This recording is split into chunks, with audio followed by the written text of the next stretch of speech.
Begin transmission. Hello, everybody. It is Chris and Ben for Outer Rim Transmission, your place for the latest in Star Wars news, commentary, and more. This is episode 147.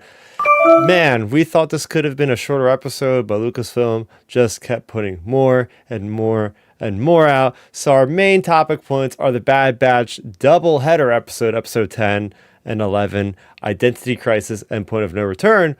Plus, nobody's seen this coming. We have a brand new Star Wars series and a trailer to talk about all at once. Like, this is mind-blowing. Our second trailer breakdown in 2 weeks and a little bit of a preview. We're going to talk about another trailer next week, but not to get too far ahead of ourselves. How's it going, Ben? Good. It's been a nice week over here. Just kind of like a normal week, nothing too crazy. And, I'm just ready to talk some Star Wars. Like, that's the best thing about... that's, for me, and, we were talking before we went live, like, neither of us really had a big week in Star Wars, like, per se. But I think the best part I would say, if I could speak for both of us, and a lot of people really, are the best part of everybody's week in Star Wars this week, and, like, several of these past few weeks really have been, it's actually good times talking about Star Wars on the internet with people, with your friends, whatever. Like, there's finally, like, a good, positive vibe around Star Wars. Like, my one good friend, I was talking about on last week's episode, who met Hayden. He like came over this week, or he was talking to me this week, and we were talking, and he's like, yeah, it's so nice, when we talk about Bad Batch or like this trailer or any of these upcoming things. It's nice that like there's like a good vibe around Star Wars for once, where it's not just like people arguing or like, oh my gosh, like, we're clinching to like the roller coaster, like the railing, being like, okay, hopefully next week is good, because this week we about flew off the track. So hopefully we get going good here. So it's nice that like Star Wars has a really good, I'd say, aura about it right now, in terms of like the content they're putting out, the news they're putting out. Heck, we even got a little bit of movie news today. So like we've gotten so many things with Star Wars where it's just like, it's such good, like, positive news consistently over the past like 6-7 weeks, basically. It's really great. And it's so funny because they always seem to stack the news. And what I mean by stack is like they're putting the news on weeks we're already talking about new Star Wars content. My only complaint is that we're going to get through Acolyte. There's going to be this barren wasteland of about 6 months where there's no new Star Wars content. And that's when we're not going to hear a thing from Lucasfilm. That's my only worry. Is like, we could fill up the rest of the year if they would have just trickled out this stuff. But I do understand they have a release schedule. Like, you have to start putting out Acolyte content now because it's out in less than 2 months. You have to start talking about Outlaws now because that, I'm guessing, will be out maybe in the summertime. I don't know that for sure. We'll know on Tuesday. But this is what I mean. Like, there's a certain kind of window where they have to talk about certain things. And that's just how it is. Well, I think the way for the back half of the year after Acolyte, we have D23 usually every year. I think it's August, September, somewhere in there. I think that's our next checkpoint after the Acolyte's done. So we'll have a good, pretty much, almost all of August or so until that comes out. And then I would estimate D23 we get a trailer for Skeleton Crew, because Skeleton Crew's like supposed to be coming out holiday season this year. But holiday season isn't for another 8 months, 7 months. So like, we have a long way before Skeleton Crew. So I think there's going to be a good gap though between D23 and Skeleton Crew. Like, we'll have a good 3-4 months probably. Yeah. So we'll have a gap right there, but at least like right now for the foreseeable future, probably to like the beginning of August ish, middle of August, somewhere in there, we'll have plenty to talk about for Star Wars stuff. Oh, yeah, we're not going to do times of any commentaries anytime soon. I know we still have 3 commentaries, at least for the movies, to do. One of these days we'll get to them, but Lucasfilm just hasn't given us much of a break or a time to catch our breath, if you will. But yeah, getting just positive Star Wars vibes. I think the thing is with this is there's sort of a unanimous aura. And I was talking to a coworker last night. After work, and we're talking, he's a huge Star Wars fan, and it was like, when it comes to live action stuff, not gonna lie, has been where the contentions have been. That is where the discussions have been.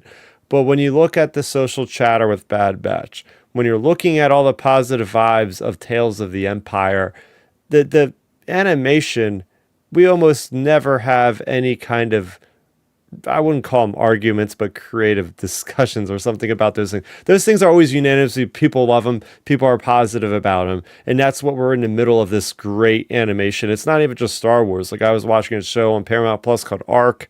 I'm watching X-Men 97. I know people are over the moon about Invincible season 2. So right now, just in the animation space of things, people are actually like in the golden age right now, so to speak, because everything's all coming out together on a weekly basis. So it's just this nice wave that Star Wars fans especially are riding. And it's nice and it's refreshing because it is exhausting going on the internet and just seeing factions of people fighting against each other verbally across the media Well, sphere here. well, here's the thing to think about too. The good thing with animation is, like you said, live action, it's just the Wild West pretty much. But animation, the good thing is when we've had not great episodes, for example, let's I guess stay within the Bad Batch realm since we're on this. Like in season 1 and season 2, it's inarguable. We had a roller coaster ride with some of those episodes. And the good thing is though, with the fandom, for some reason in animation, like the fans can identify what episodes don't work. Where, if you hop online, for example, I'll still never get over like the infestation episode from like season 1 or season 2. Like that one. You hop online, like that's the 13th out of 16th episode or whatever it was, and everybody was like, no, that didn't work for me. Like there was not really anybody like debating that episode. And it's nice like with animation like that, or like on the really good episodes, people are like, oh yeah, this was so good, blah, blah, blah, blah, blah. Like animation, it really feels like the Star Wars fans have a good read on what works and what doesn't, which is so nice because like, it's not all these crazy like hot button arguments on the internet. It's just a good, like, hey, this didn't work this week, let's go to the next week or something, or like this worked this week, let's hope it keeps going. Like, so it's nice seeing fans like you said, fans really have a good sense on this animated side of things, especially lately. Yeah. So, yeah, without further ado, let's dive in. But first, housekeeping, as always, is in order.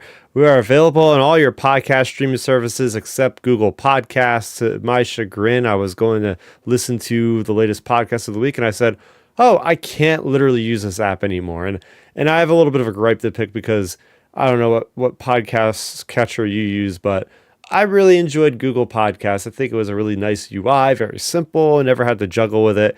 Then I'm looking at Spotify, and it's just jumbled mess, and it's a UI that it just. Then I got a tip from my one buddy's podcast that they're not even on Spotify, so then I had to find another podcast catcher, and it's just a bunch of monarchy when it comes to what the hell happened. Oh with yeah. Google. Oh yeah, Google. I mean, Google had the issue. I had that. I was on Google Podcasts before, when I had my Android phone, and then when I switched to iPhone, I have it all on Spotify now. But yeah, like you said, that's kind of the annoying thing about some of the podcasting platforms. But a little fun fact: if any of our listeners have an Amazon device, like they can tell their Alexa to play Outer Rim Transmission, and it'll play our most recent episode on there even. So if you do that, like like a few weeks ago when you and Milton were on and I wasn't, the last time, like I listened to it via my Alexa when I was working out, and I was like, oh cool. So there's plenty of ways you can find it, but just got to find whatever platform you like the best. Yeah, I'm trying to find the one I'm using now. The name is Podcast. It's not Podcast Catcher, but I'll figure it out eventually. I do not want to stall the show any later. But we have this recorded every week. I don't even want to say we record every Sunday at 7 p.m. anymore because we haven't been able to make that in like a month. So let's just say you'll find us on YouTube at some point Thursday through Sunday every week. Let's go with that for now. I'm thinking we'll be back to Sunday next week. There's nothing that I can think of that could possibly come up. So that's what I'm marking is 7 p.m. next Sunday. But you guys out there, we are kind of a casual-esque, we get these things out when we can. Just put it that way. So it will be out for you to listen. It will be out for you to watch. I try to put up a good 12 hours ahead of time over on the YouTube and Facebook and all that stuff. But hey, we're going live today, whatever. So follow me there on Twitter. That's why it's very important that you follow me over on Twitter at Star Raptor, so you can actually see when those updates come out about when we're actually recording the show live, because we do want to have you live here, just like Dark Nerdy Gonzo. I know that Dark Nerdy Gonzo can't make it on our Sunday night, so I know he's been enjoying us going live a little bit on a different night of the week, so he can actually catch us live. But yeah, we'd love for you guys to join our positive Star Wars community nonetheless. Getting into new releases, we have this one here. This one came out. This is a compilation of Phase 2 of the short stories for High Republic, Tales of Enlightenment. Collects all stories. Also, I have a little bit of a bone to pick with this story because there's an exclusive story in here that is only in the collected edition. Now, these stories came out in the Star Wars Insider magazines monthly. I get them, so it's a cash grab. There's nothing other than explain. It's like, oh yeah, you gotta buy the actual hardcover, even though you're like me and you collected every single magazine. So yeah, Lucasfilm is gonna do that sometimes. At least it's not region locked like the Tales of Light and Life. Because my co-host on Ion Cannon, Tractor Beam, Matthew Neugebauer, was like, hey, can you literally pick me up a copy of this one edition of this book? Because it's not just like a poster, it's literally like an entire story by Alyssa Wong is in that, and he doesn't have access to that story if he gets the regular version from Indigo Books in Canada. So I just want to send out a shout out to Lucasfilm. Please stop putting exclusive stories in your collected edition books and whatever it is, because it's rather frustrating. But you got that, and you also have Star Wars issue number 45. More news that's going to be kind of an audible on my take, because I just remembered this. It does look like the Star Wars and Darth Vader comics in between Empire Strikes Back and Return of the Jedi will be ending with issue number 50 for both of those, respectively. The reason why I say this is there has been, thanks to the guys over at Star Wars Splash Page, they do the Lord's work of getting the latest intel on anything Star Wars comics, and they have an excellent podcast. Matt and Jeff over there do an awesome job. But they've been able to look up a synopsis for Volume 9 of Star Wars, and it basically says outright, like, 46 through 50 are going to lead up to the events of Return of the Jedi. And me and Matthew on Ion Cannon Tractor Beam podcast have been talking for months on end, like, how many issues is this year between Empire and Return of the Jedi going to last in our own real life, right? In our real time. We've already passed the 40th anniversary of Return of the Jedi at this point. We thought that would happen last year to celebrate that. But it's nice nonetheless to see that there is an end in sight. And I'm just waiting on bated breath for that one day when StarWars.com is going to just drop news out of nowhere, like they dropped news out of nowhere for Tales of the Empire this week, where it's like, hey, this is where we're going next for comics, because everybody has been wondering that and just very much anticipating eagerly what's going to happen with that. So that was a little side tangent there of, hey, we're actually, I guess by like October-ish is when we're going to probably start a new thing, unless they have like a little pause in it, which they could, maybe a month or two, and then they go back with another issue number 1 of Star Wars at some point. Who knows? Yeah, I mean, you know how it is with all these different issues, and you know how much stuff they're like putting in there. So in between like the movies and things, and you know, since they're, you know, covering this era, or this time slot, I guess you would say, between the two movies, it makes you wonder, you know, will they go, you know, where will they go? Because, like, you know, they probably want to like spread out their storytelling, like have the High Republic books be there, have like the comics be here, you know, have video games be here, etc. So it makes you wonder, where's a blank spot? Like the Mandoverse obviously is covered. That, you know, between Jedi and Force Awakens, that's pretty much, you know, Filoni's territory at the moment. So it just makes you wonder, are they going to go to the prequel era again? Like, and maybe, I don't even know, do a big huge run between like Attack of the Clones and or between Phantom Menace and Attack of the Clones, or maybe even between the Acolyte and Phantom Menace, like something bridging the gap, like the little, like, because there's, you know, we know there's 100 years between there. Maybe that could be the next time period, like have it lead up right to, you know, literally right to when Obi-Wan and Qui-Gon like are at the beginning of Phantom Menace or something, potentially. Like maybe they do that, since, like, you know, if they bank on, say, the Acolyte working out, maybe they go into that time period. Yeah, I'm up for anything. I'm still going to be the one that's championing that post Return of the Jedi storyline.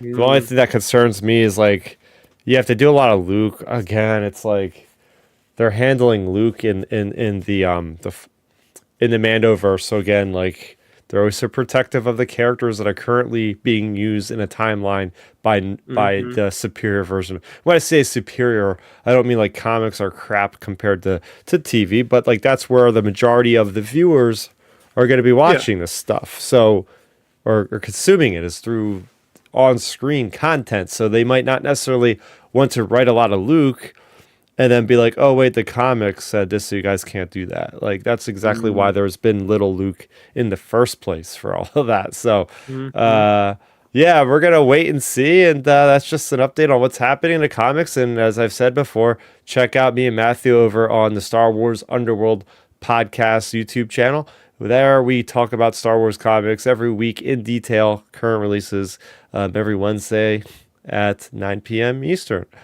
So, getting into it proper, we're going to change things up a bit. Usually, we talk about the Bad Batch at the end of the episode for our reviews, but since there's a really cool, exciting thing to talk about later on, I think we should make the appetizer instead of the full course. We'll make that the Bad Batch this week. So, I'll throw it over to you. What we're gonna, and also by the way, we're gonna look at these episodes as we always do as one. Except last week, we literally split them up because it was literally two single episodes, and I just wasn't here the week before. So we are back to normal. We are now Yep. going to be caught up on what's happening on a weekly basis. I'm not going anywhere until San Diego Comic Con, which is just crazy for me to say because that's like been on my bucket list for my whole life. And to say I'm actually going there in 4 months is nuts, but I digress. So let's just jump in. Identity Crisis and what is the other title here? Um, Point of No Return. Sorry, Point of No Return. I mean, these episodes were some of the most dark, depressing Star Wars things I've ever seen. They were just very mature. I mean, you have an episode, first and foremost, that doesn't even have a single Bad Batch character in it. It's dealing with one of the scientists that's a clone. You probably know her name more than I do. Emery Uh, Carr. Emery Carr, exactly. Thanks for saving me there. But yeah, it's all about that. It's all about, hey, diving into Project Necromancer. We are getting answers to questions that we've had since Clone Wars. What does Cad Bane do with these babies? I always thought they were just going to be grown up to be Inquisitors. Apparently not, right? So we get to see Cad Bane. Not the best use of a Star Wars cameo I've ever seen. Um, but it was still cool to see like stuff going on with Hemlock and with Tarkin, and then seeing Pabu, seeing those clones come back from that second episode that we thought was kind of useless, even though they didn't really play much of a part at all. But yeah, Omega sacrificing herself, like there's a lot of good stuff to dive into between these two episodes. So I'll throw it over to you, Ben. What were your initial thoughts on this dual episode here? Yeah, my initial thoughts were kind of as I opened the podcast with like another really good week in Star Wars content.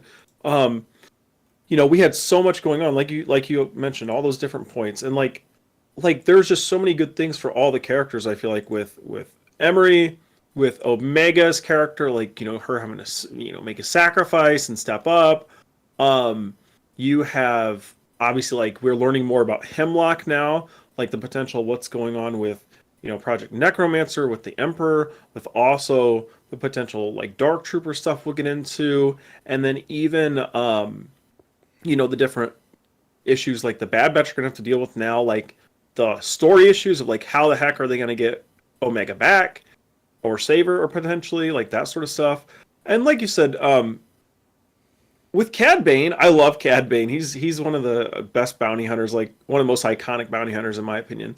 But the thing is with him, I could have used like I don't want to like harp on this too much because this is such a minor detail. This is like point 0.5 out of my overall score, but like I wish there would have just been like a smidge more action with him just because like Yes. we know him as like this gunslinging cowboy, boom boom boom, shoot him up, Mm-hmm. action. I mean, look what we saw him do, because actually I just went back and watched yesterday before today's episode. I went and watched the Clone Wars episode where he's taking the kids, and Oh. that one.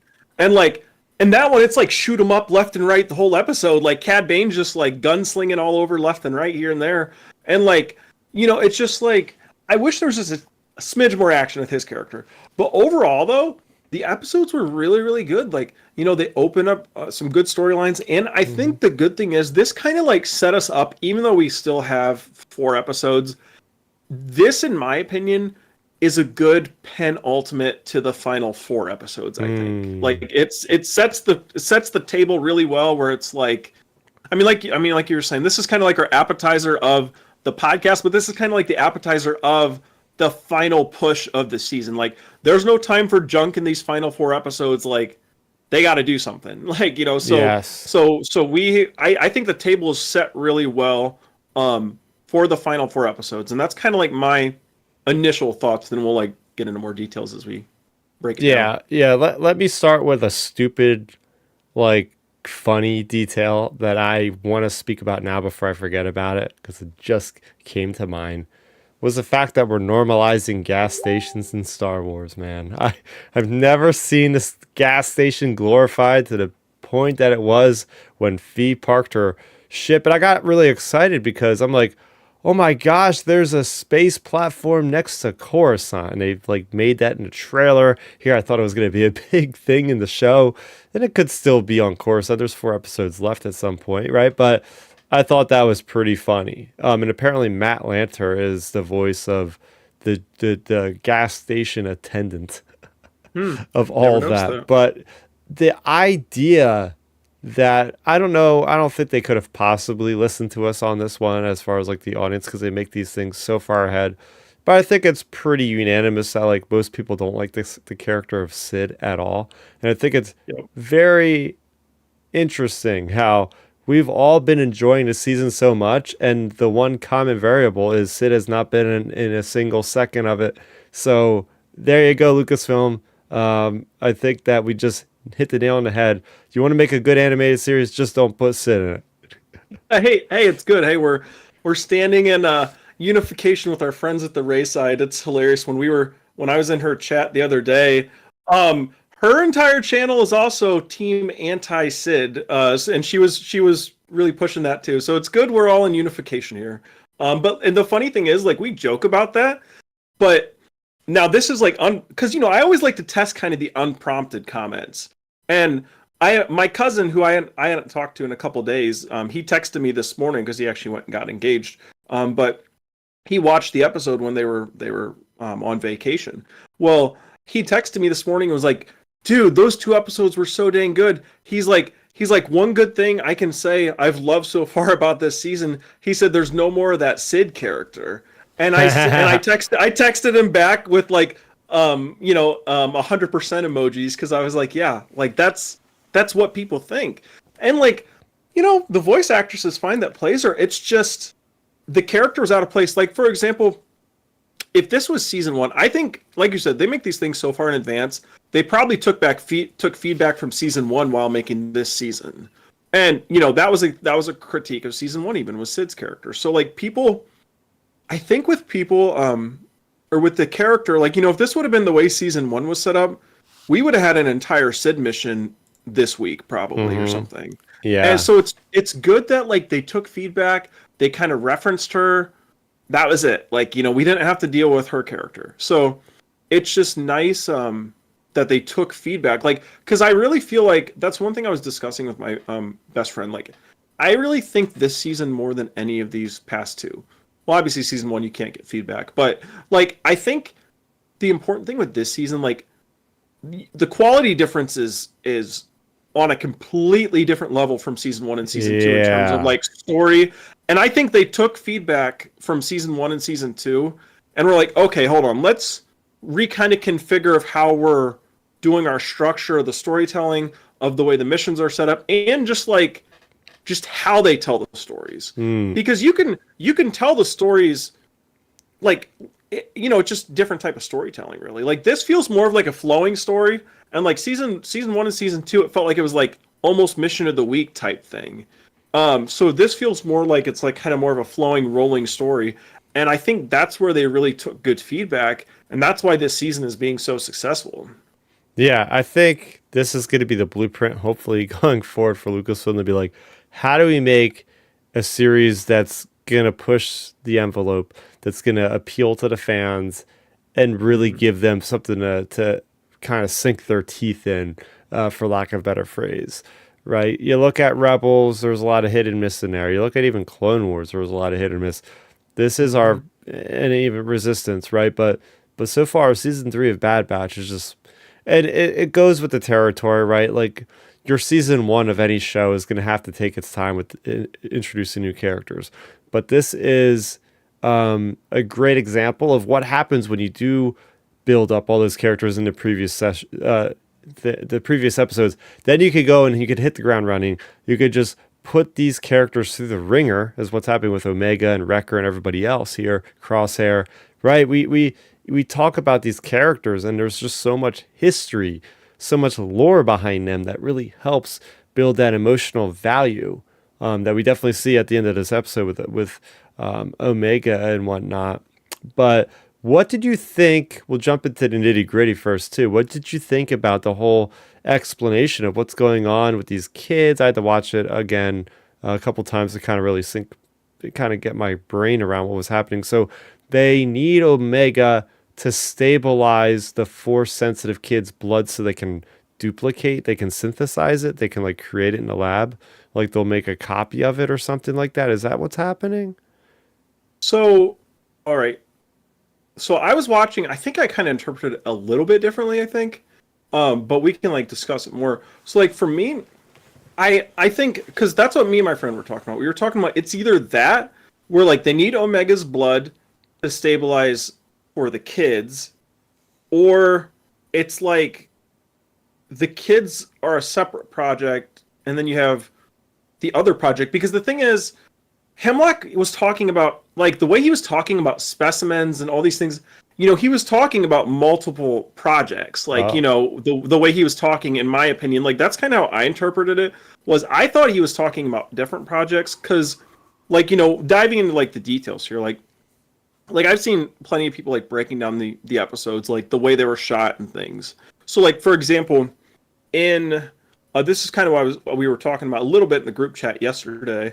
So like um so like when they go into Mount Tantus, it could have been just even the way they shot the episodes, hmm. um, or animated them, I guess. But whatever, you know what I mean. So in the episode with the Emperor, so when the Emperor goes in to examine his whatever project he's looking at, he goes in and they walk in straight and just keep walking straight, like straight on through the building. And in this episode, though, like when Hemlock and Emery walk in, they immediately take like a hard right. So like, so they that's two separate things we potentially looked at in this show. Like we looked at something with the Emperor, and then we looked at the stuff with the kids going on. Well, I So think here, that yeah. so that's the tricky part, like what's going on here, and then like just like pointing out like little Easter egg type details. We've seen like I've seen plenty of screenshots of people posting like Hemlock's data pad. Like we even talked about that a little bit on like Hannah's stream, but like Hemlock's data pad, it's like pretty much says phase one on it, or phase zero. Oh, it So it's does. like, yeah, that's what people. What's the Star Wars language called? Oh, Arabish. Orbish. Okay, that's what it translated to was like phase one, phase Oh. zero. So that's to me, hearing phase zero, it just kind of makes me think of the Dark Trooper stuff Hmm. because we know the Dark Troopers we eventually see in Mandor like Phase three. phase three, yeah. So where's the other phases? So like the thing is, people apparently have translated the Orbesh on his data pad, and it says phase zero. So it's like, so what is this? Is this Dark Troopers or is this like the pre-Emperor stuff? So I think we have a lot of things going on here, more than just even the surface level stuff. But Yeah. that's kind of like opening details. But yeah. Well, the way I understand is when the Emperor walked in, he was in a red tinged chamber, and it opened Mm, up the same way that Hemlock was looking at that thing in the beginning of the episode. mm, They have two areas, but I think they are connected. I think the blood that they are getting from Omega, that they're combining with these kids, are going to go into whatever this host body of whatever is in those chambers. And if you look closely, there's like multiple, there's like maybe three or multiple of those chambers that Hemlock and Emperor would be looking at. So I think they mm. could be just like experimental bodies of Palpatine, and they are injecting this blood that's not going to really like deteriorate, that'll get accepted into this body to keep his force essence going to a certain degree. It doesn't Mm. degrade or something like that. That's what I'm Well, thinking. here's something too to think about with all this stuff. We have that going on. We have the potential. Who knows? Maybe they just showed Hemlock's data pad as like an Easter egg, a nod to the Dark Trooper thing. Hmm. But what if the stuff with the clones, like the clone assassins, they might be the Phase Zero Dark Trooper Oh program yeah. potentially. So like, because the thing is, the thing I keep circling back to, I was talking to my friend about yesterday, was the thing I keep circling back to is who is the Bad Batch going to have to fight in the finale? Because Hmm. I don't think they're just going to fight like general stormtroopers or general clones. Like, I feel like it's got to be like a decent opponent. So would it be like they roll out, hey, the full like clone assassin, like Phase Zero Dark Trooper-ish esque squad to fight the Bad Batch, like maybe we get something like that. Maybe we get who knows, maybe just some other weird creature specimen on, maybe a Hmm. Zillo Beast thing unleashed or something. I don't know. Like, because we have so many things, like the Bad Batch, like I feel like the only way they can really get beaten is just potentially overwhelmed by pure numbers because they're so skilled. So it Hmm. just makes you wonder, like, who's going to be their opponents. I mean, heck, we've even seen Scorch. Look how I mean, they made Scorch pure evil now. Yeah. Like he's too far gone to get redeemed, I think, at this point after this past episode. Um, Oh man. but like, but he, maybe we get something with Scorch, and they roll out a couple other clone commandos, and we get him against the Bad Batch or something. Like, because that's the thing I keep coming back to as well. Like, because a lot of this stuff is going to peak at Mount Tantus. I think that's where the big battle is going to happen. It just matters who's going to be fighting the Bad Batch, and it's just like, what are we doing here? Who's going to be the villain? Because I just don't think it's going to be General Stormtroopers. Yeah. So giving a bit of a talk on Dark Troopers, I just literally finished playing Dark Forces Remastered about a month ago, a little bit over a month ago. I absolutely loved it. Great remaster. Sorry, Ben, it is a lot better than the Battlefront collection, but these are two different birds here. Um, but yeah, like the Dark Trooper one is like a humanoid. It's like a cyborg, like Vader. And then two, I think, is a little bit more cyborg. And then three is just completely a droid at that point, right? So there's different Mm-hmm. iterations on the tech, the limitation of the human body. And that's the thing, was we're constantly wondering, like, they have all these clones. We see them, like, Crosshair is one of the many clones that's being held. What are they doing with these clones? Maybe that's what they were doing with the leftover clones, is they are just simply the ones that'll be okay with being turned into them. They're like the first of the thing. And I look at like Warhammer 40K. Now, I'm not as steeped into the lore, the legends of all that, but when I played when I was 12 years old, there was these things called dreadnoughts for the Space Marines. And the dreadnoughts were just like literally like humans in these gigantic like tank like body bipedal Mm-hmm. walker things. And these people were just like bonded permanently to this walking machine. And that's what I think of when I think of like the phase one or phase two of a Dark Troopers. It's like these poor souls, like forever encased and a part of this machine. It's just like, Yeah. damn. I mean, maybe, who knows? Maybe that's who we get. Obviously, it wouldn't be these kids, but that we've seen. But maybe we get the dark first, Phase Zero Dark Troopers rolling out to fight the Bad Batch in in the finale. Maybe. And it would actually come full circle because the very first episode of the Bad Batch, you have those Dark Trooper looking like sentry Oh, droids. that's true. I didn't even think about that. Going all Mm, the way back to Camino, they had Dark Trooper looking sentry droids. At least their heads looked like Dark Troopers. mm. So that was interesting. They could pull the iconography of that visual and just be like, hey, remember when you fought those things and they were really hard? Well, here's the next best version of them. Here you go. Have fun. Yeah. I think there's a lot of potential with them. Just because I keep thinking to myself, like, the reason I go to the Dark Trooper thing or even like the Evil Republic Commando thing or whatever is, man, I would love to see the Evil Republic Commando stuff. I'm not gonna lie, because they're literally the anti Bad Batch. Because you have like the sniper, the smart guy, the strong guy, the bomb tech guy. Like, you have the exact anti-Bad Batch with the Commandos. But the reason I keep going back to more of like the Dark Trooper, Death Trooper idea, or even just like the clone assassin idea of like maybe the full squad of clone assassin guys fighting the main Bad Batch is just because like if you get Vader facing the Bad Batch, I mean, we just saw what Ventress could do to them. Much less Mm. Darth Vader. Darth Vader in full power trying to defend the Oh Empire. man. Vader would probably take them out in 5 seconds or Yep. something like, or he'd probably literally freeze all of them with the Force or something. Like, it would just be no contest. So I just don't.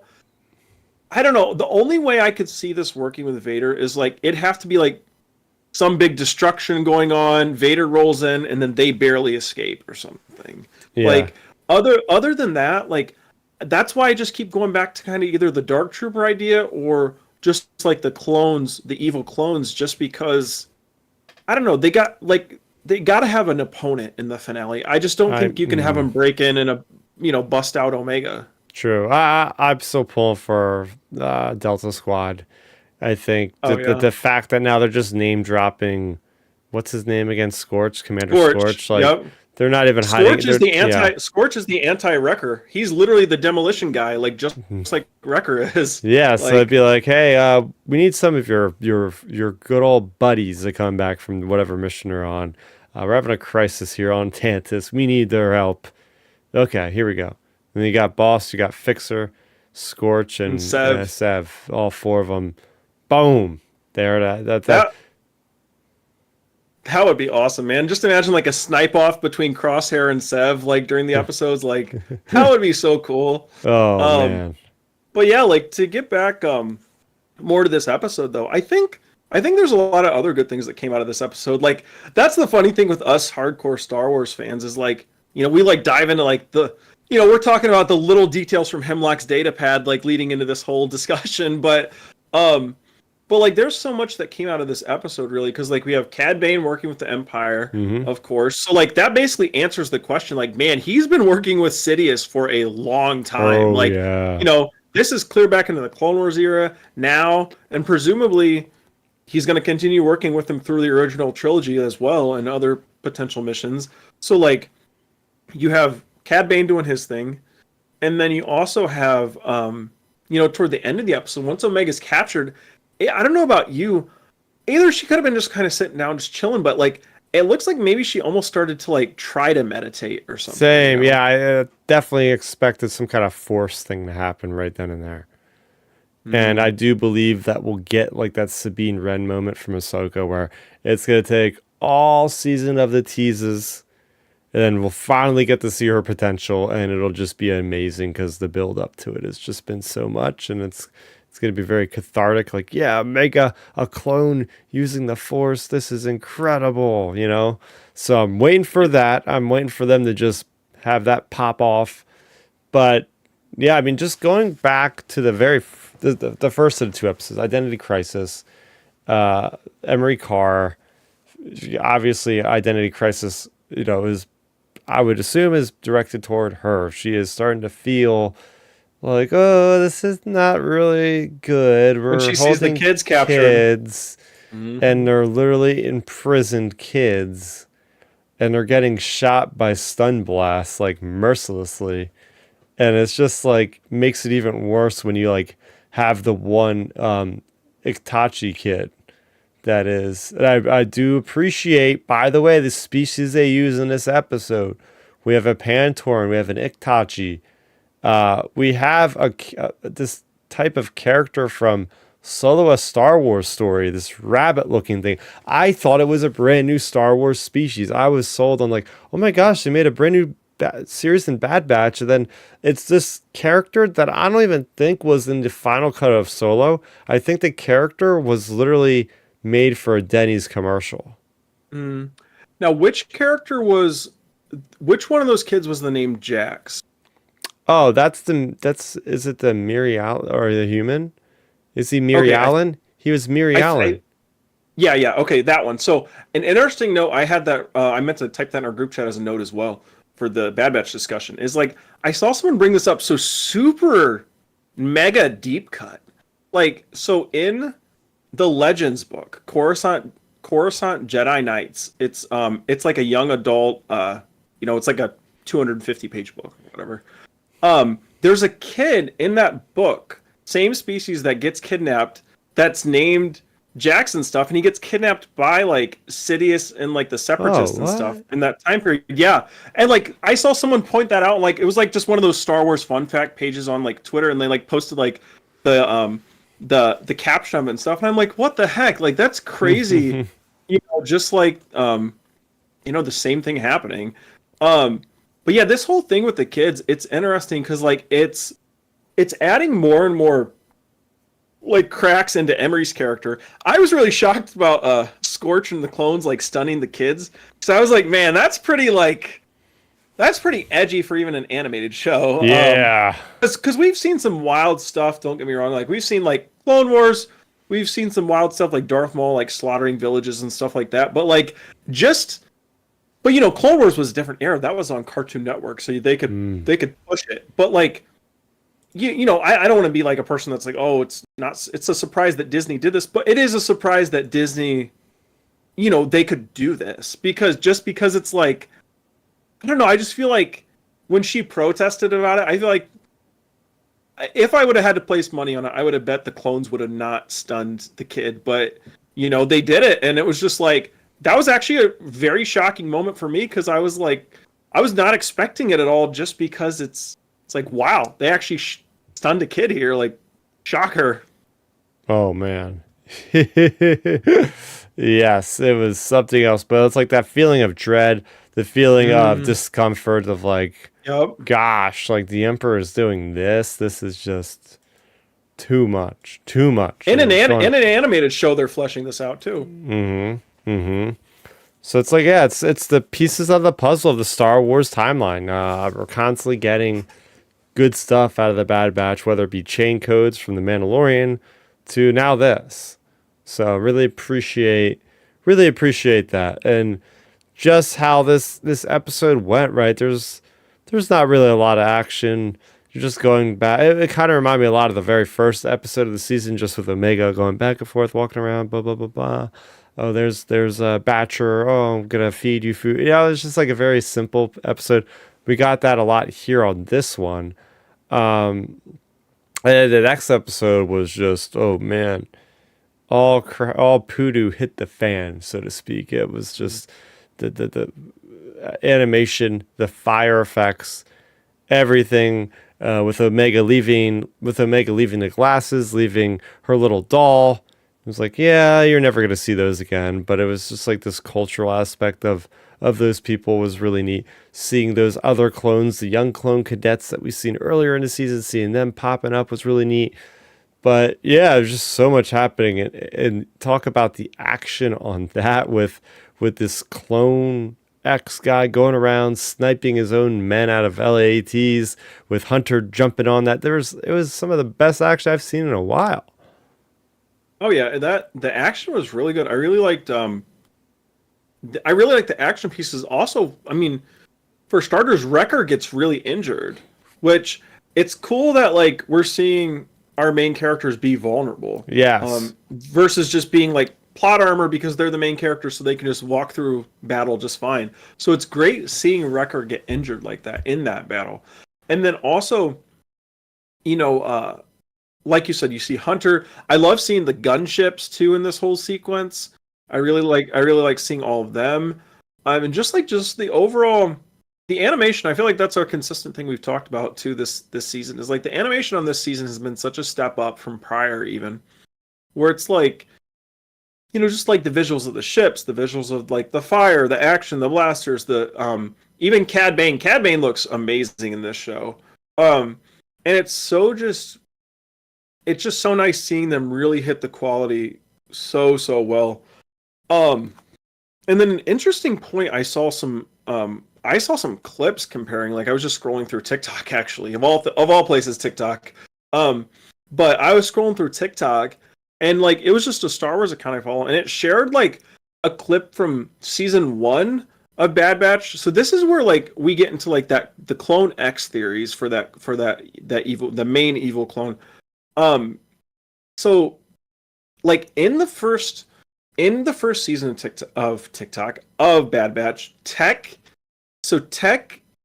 like describes whatever. It's like a scene, but he uses like the word domicile, and the way he like says the sentence and whatever. It's and then they like compared it to Clone X. Like Clone X like talks about like the citizens of like Pabu being like domicile citizens in huts or whatever. Like Hmm. however he uses that word, it's the exact same wording like that Tech uses in season one. So it's like, is this character going to be Tech somehow, or Hmm. like because what like I don't like to get too big into these Star Wars conspiracies, but like why would they use the exact same specific word describing the same things? It makes me wonder if it is Tech, and if so, like man, what a reveal that would be if that would be like, they recovered Tech and turned him like pretty much evil. Like, Yeah, I just kept hearing I him and don't know. thinking this guy sounds just like Crosshair. I'm like, is this just like another clone that's like Crosshair? Like that's what I kept Yep. thinking. Well, that's what I was thinking too, because I thought he sounded like Crosshair. Like that's why I'm torn. It's either Tech or it's some sort of like weird Crosshair clone or something. Hmm. Yeah, it's definitely interesting. I think this is one of the more brutal examples of the Mm. subjugation of the empire on these innocent people. Like, it's like, oh yeah, we're just here for this one person, but while we're here, we're gonna just take down your entire village in flames for no reason. So ha ha ha. It's just like, man, poor people. You just see them like refugees now, just like outside of their houses, just like absolutely just distraught and just depressed, obviously, as anybody would be. But it just goes to show you, even in the early days of the Empire just didn't give a crap. They're just like, whatever. We're going to just throw our weight around and that's it.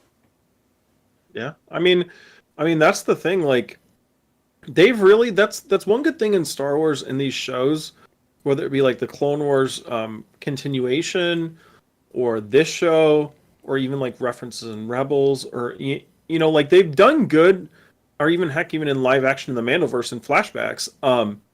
Like they've done good. I feel like on uh can making the Empire's persona continually be like consistent of like, hey, we don't care. Look, like, we get it. Even Revenge of the Sith, like, they're just rounding up, slaughtering all the Wookiees pretty much for Mm-hmm. no reason on Kashyyyk. Like literally, there's no reason for them to do that, basically. And then even in, I mean, look, go back to the very first Star Wars and A New Hope. Like Tarkin literally knows the base isn't on Alderaan, but he's like, oh, let's just test out our new super weapon anyways and kill literally billions of people for the fun of it. So like it's just a consistent thing with the Empire, clear back to A New Hope, and it's good to see that be like continued even in animation. Like it's great. Like they know how to scale it in a way where it's not too over the top, but it is like pushing the limit of what you can do, I would say. Yeah, I would say so. I would say so as well. Uh, but yeah, everything with Omega, just she is basically like a Jedi at this point. Her Mm. mentality of sacrificing to save the ones that she loves, essentially, like she's looking at these people. There's no way out of it. She's to stop the suffering. She's gonna make this noble sacrifice, and just put herself out there. And then the worst part is like they have this backup plan. And I thought about this too as I was watching it. I said, "Oh, you can't tell me nobody's gonna just scan her body and find a freaking transmitter. Like the Empire would Mm. be so stupid if they didn't find that transmitter on her. And then they find it. I'm like, okay, cool. The show is intelligent. It's smart. It's seeing the viewers are. And then he's trying to shoot the damn thing, and we know it was great because it's like it sucks for the characters, but it's like it's a great thing because we've seen the way he's not been able to shoot accurately at all, and the fact that it's up to him and he misses the tracker on the ship, and that makes it even more of a tragedy. Yep. And it's just like, oh crap, like this is not gonna end well. How are they ever gonna Yeah. make it there? Yeah. My only thing with all of this though is, like you said, I do like that it would have just been way too easy for them to shoot the ship. And like I feel like Cad Bane would have immediately said, "Hey, scan the ship." They probably bugged us, basically. Um, but I think my only concern with this is, like you said, the show's being smart. Like, I don't want to raise this flag, but what I've seen, I can't take credit for this because my best friend actually raised my attention because I was kind of like in the same thinking as you are, Chris, on this whole tracker idea until my friend told me this, and I'm like, oh no. What if this is one of these scenarios where Omega had two trackers on her and they scan and they stop at the first tracker and they're like, "Oh, give us the tracker," and then she has one like down in her sock or something or her boot. Like that's the only. My friend told me that today when I was talking to him, and I'm like, "Oh man, I hope that's not what they do, just because it would just be kind of too, like too cute doing it that way because it's just like." But but if they don't go that route, I don't know how they're going to get Omega back. Like you, I mean, Emery because you Carr. have, yeah. Oh, true. I I think guess you she'll could have have. a way of staying out of communication Mm, somehow.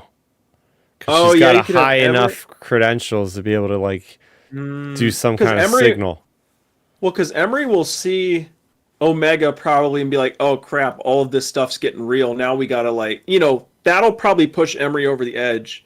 I mean, maybe we Mm. see, because we still have 4 episodes left. Take out the penultimate and the finale. So that means we basically have 2 episodes in between. So like one episode is probably going to be. I mean, they'll probably both be blended, but one will probably be more predominantly Bad Batch. One will probably be predominantly Emery Carr Omega stuff. So it makes me think, like you said, it's going to be like Emery. She'll hit her breaking point. Maybe in this next episode, if Omega gets rowdy, like maybe they stun Omega and that pushes Emery over the edge where it's like, whoa, you're doing this to like my friend that I've known, my sister that I've known all these years, blah, yada, yada, yada. And maybe that'll push Emery over the edge to do it and like to help Omega get out. Because if not, if Emery doesn't do it, I don't know how the Bad Batch is going to even be able to find I Omega. Like, think there's I'm another not way sure. out. I think there's another way out, and you look back to The Empire Strikes Back, and Luke Skywalker's hanging there on the bottom of Cloud City, and he's reaching out to the Force, and he's connecting with Leia, and she is able to track him through the Force to find him, to pick him Hmm. up. And I think that's maybe what Omega was doing at the end of the episode, whether she knew it or not. She was reaching out into the Force, and I don't know if it's going to be like any random Jedi. Maybe it's Ahsoka. Maybe it's Asajj. maybe it's Asajj, right? She's made that connection. Maybe Asajj comes with Quinlan Voss, Oh. and it's like Hmm. this epic like Jedi battle, busting him out of To there or connect to something. the path to Mm-hmm. save the Force kids. Mm-hmm. Hmm. Hey, you might be onto something there. That's a really good idea because I mean, where else? Azaj did just kind of leave, so maybe she gets called back into the show via that.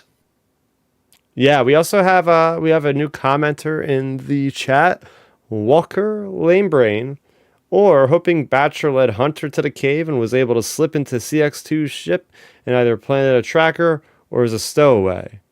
Yeah, that could be something as well. Oh yeah, I didn't think about that either. Hmm. Because Batcher would have been following Omega's scent for sure, like in this episode. Mm-hmm. Mm-hmm. Because do Yeah. we see Hunter much at the end? I don't think. I don't think so either. Because that's a really good comment from our commenter. Because I mean, we mainly see Crosshair Yeah. and injured Wrecker. But to break your bubble, burst your bubble. The next episode is called Juggernaut, and we've seen footage. I think the only footage we haven't seen from that trailer Oh, is dang. like this whole operation with like I think Hunter and Wrecker and some other people like on that mountain trail. Almost looks like Ryloth or something, and they're Mm. attacking that Juggernaut vehicle. Mm. Oh, So dang. Okay. I have not seen that clip, so I did not know that even existed. Hmm. Yeah, this is okay, going to be interesting then. I'm really excited for next week's episode again just because of all of these different story potentials. And this is the good thing about Star Wars being in a good place. Like we can say here, I mean, we've discussed the episodes overall as a whole, but we can sit here and like theorize, come up with ideas with us, with our commenters, and our friends and family, and whoever else we watch the show with. Like, it's nice to actually have Star Wars to like be able to like theorize and just have a good time about it. And it's not like hot button discussion type theorizing. Like, is this going to be the end of the Star Wars franchise or not, or something? Like, it's nice that it's actually just like really good Star Wars fun discussions, because it's always fun, like, you Mm-hmm. sending me ideas, or Milton, or any of my other friends, like sending ideas back and forth in our text chats and stuff. And like, it's always a good time with this show, being able to like have these good discussions. Oh yeah. Oh yeah. Oh, we got to talk about another callback to another big Star Wars project that's in Bad Batch, and that's like the Mandalorian season 2, the destruction of another ship that is our hero ship. Pour one out for the Marauder attack shuttle. Oh man, that was. Yeah, I had a feeling that was coming, but yeah. yeah, I had a feeling it was coming too, but I was thinking it might have been later in the season, but it's interesting that it was now. So I can't wait to see how they like who they get around with. You know, like that's the good thing. We keep questions get answered, but then more questions come up, basically. Oh yeah. Oh yeah. So I think that's as much as I can say about this episode. Is there any last final thoughts you have on this one, Ben? Um, I would say overall for me for this episode, I think this entire thing was a lot of fun. It was really good overall, start to finish. It's nice, like for anybody that's in our age range for sure, like in your late 20s or 30s. One thing Hmm. I would recommend for this show that's kind of fun, like if you have time before work or school, it's fun like getting up in the morning Oh and yeah. watching this show at like 6:30, 7 o'clock in the morning, Yep. because it brings me back to the old days, when we were younger, like, hey, get up and watch 6:30 cartoons in the morning, 6:30 or 7 a.m. cartoons before school and stuff. Like, it just Hmm. brings back those old, like, nice feelings of like just waking up and having a new thing to watch in the mornings. Like, I'm having a really good time with doing it that way, because like I do that like every Wednesday. My routine is, I mean, I get up every day like at say 6:30 or so. Right. So like every Wednesday, get up at 6:30, make my breakfast. About 6:45, 6:50, I turn on the Bad Batch and I watch it, and it's like, oh, this is such a nice, good way to start your day. It's not like stressful, nothing. It's like good Star Wars to start your day with. So I highly recommend people to watch the show even in that fashion if you have the time, because it's nice. But yeah, overall for this episode, it was just another really good week in Star Wars with this one. And for me, I was gonna give this episode initially an a 9.1, but I have to knock it down to 8.6, because I really do think they should have done more action with Cad Bane, because like Mm. I don't know, just like watching like the Clone Wars episode with him, especially so recently, it's just like the Clone Wars really wasn't that far off from the events of this show, anyways. So like Cad Bane's definitely still capable of being an action gunslinging bounty hunter right now, and I just wish we could have got just a little bit more, maybe like a few more scenes of him just doing something. But overall, other than the Cad Bane critique, I'd say the episode's a good, solid 8.6. And it's, as I mentioned, it's a good appetizer, sets the stage for all of our main characters for the entire final four episodes, the final, basically like the final push. Oh yeah. Yeah, overall, really good. Yep. Yep. I will agree with you on that. The show's not over yet. There's still 4 episodes. Let's say Cad Bane isn't hanging out on Mount Tantus. I don't think they're gonna have bounty hunters hanging out at that location, because not even Grand Moff Tarkin really knows, and that's something we even talked about.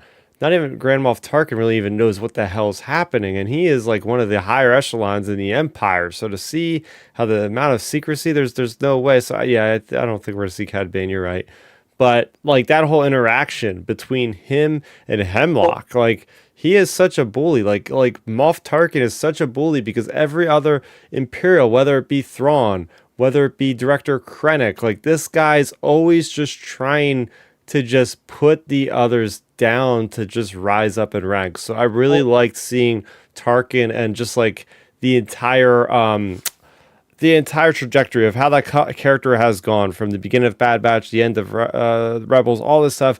His character, they've done the writing has always been so good for the Tarkin stuff. Love it. well, here's a question for the Tarkin thing. Like you said, since we didn't talk about it much, we'll just bring it up briefly here. All right, so we've talked about like Hemlock's demise before on this podcast. Will it be the Emperor? Will it be Vader, etc.? Will it just be like, I don't know, the creatures overtaking him type thing? Um, or will are we going to get a Rogue One situation where basically Hemlock does a lot of the dirty work, and then maybe Tarkin, in the meantime, between now and the finale, Tarkin calls his buddy the Emperor and is like, "Yo, what's this project? I heard about it. Yada yada yada." And then the Emperor greenlights him to go in and pretty much do what he did to Krennic and be like, "Hey, me and Vader are taking over this project or something. Like, we're gonna oversee it now." Like maybe that could be more of Hemlock's demise than maybe him just not getting taken out. It might be like Tarkin basically now being heavily involved, Yeah. like overseeing. Like maybe Yeah. it's something like that. Because I don't know, like the Hemlock thing's gonna be interesting to see what happens with him. Because I think it's either gonna be like maybe a big creature break or something, or or it's gonna be like a punishment from like a higher up. Hmm.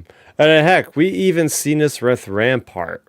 What happened with Yep. Moff Tarkin, just like taking his project and running with War Mantle and all that sort of thing. Before I give my thoughts here, we do have a couple more comments for Walker. Very good points. Hoping the Bad Batch finally realizes that hiding from all their problems is not the long term solution. The Six need to join Echo and Rex's cause and face the root cause head on. Cut off the head of the snake equals eliminate Hemlock and destroy Tantus once and for all. Even Din Djarin realized this with Grogu, so he finally went after Gideon and made sure to destroy his clones and his entire underground base in Mandalore. Yeah, perfect. Yeah, I mean, a part of me wants Tantus to survive just because, like, all the lore, as you read recently, Ben, with Yep. the Heir to the Empire trilogy, is like you need to have Tantus still around, but they're also going for a completely different route. Like his army is now going to be full of Night Sisters and Night Brothers. So I don't think that we're really ever going to see Tantus in live action. So I think they are safe to destroy it. And I really think that by the end of the season, at the way things are going, I think there's a very good possibility Hemlock will be dead and Tantus will be destroyed. But everything we're gonna see, what we're gonna see, kind of like in Clone Wars, right? The end of Clone Wars, we've seen like this huge flash forward with Vader and he's with his droids and stuff. We're gonna see something to that degree of like Palpatine arriving on Exegol for the first time, and you're gonna see like whatever we've seen in that vat, his body being like transferred down the hallway or something like very cryptic. But we're gonna get that the idea that the work obviously continued, but it's somewhere else now. Well, Chris, to ask you, I don't remember. It's been years. I guess 2017 since I played through the Battlefront campaign. Where was the Emperor's Vault in that game? That's a Pilio. Oh, okay, never mind. Okay. I was gonna say because I didn't think that was Tantus or anything. So that's the only thing I thought. I was like, oh wait, maybe that, but no. Okay, never mind. Yeah, he's also saying it would be very satisfying to see Hemlock eaten by the Zilla beasts, dying a slowly painful I death. Oh yeah, I do love those. Speaking of the Zilla Beast, I do love the Jurassic Park vibes on a lot of these things because, like, even though obviously they're referring to the kids as like the specimens and stuff, this just it sounds like Jurassic Park chatter to me. Like Hmm. Hemlock referring to them as specimens, all these things. It just is Jurassic Park esque. Hmm. Yeah. Yeah. So, I mean, with all that being said, I really enjoyed this episode. I'm actually going to give this one a 9.0.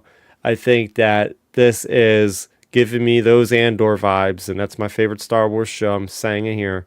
So I don't know how you're liking this show so much because I know you don't like Andor that much, and yet you're liking this episode that much. So.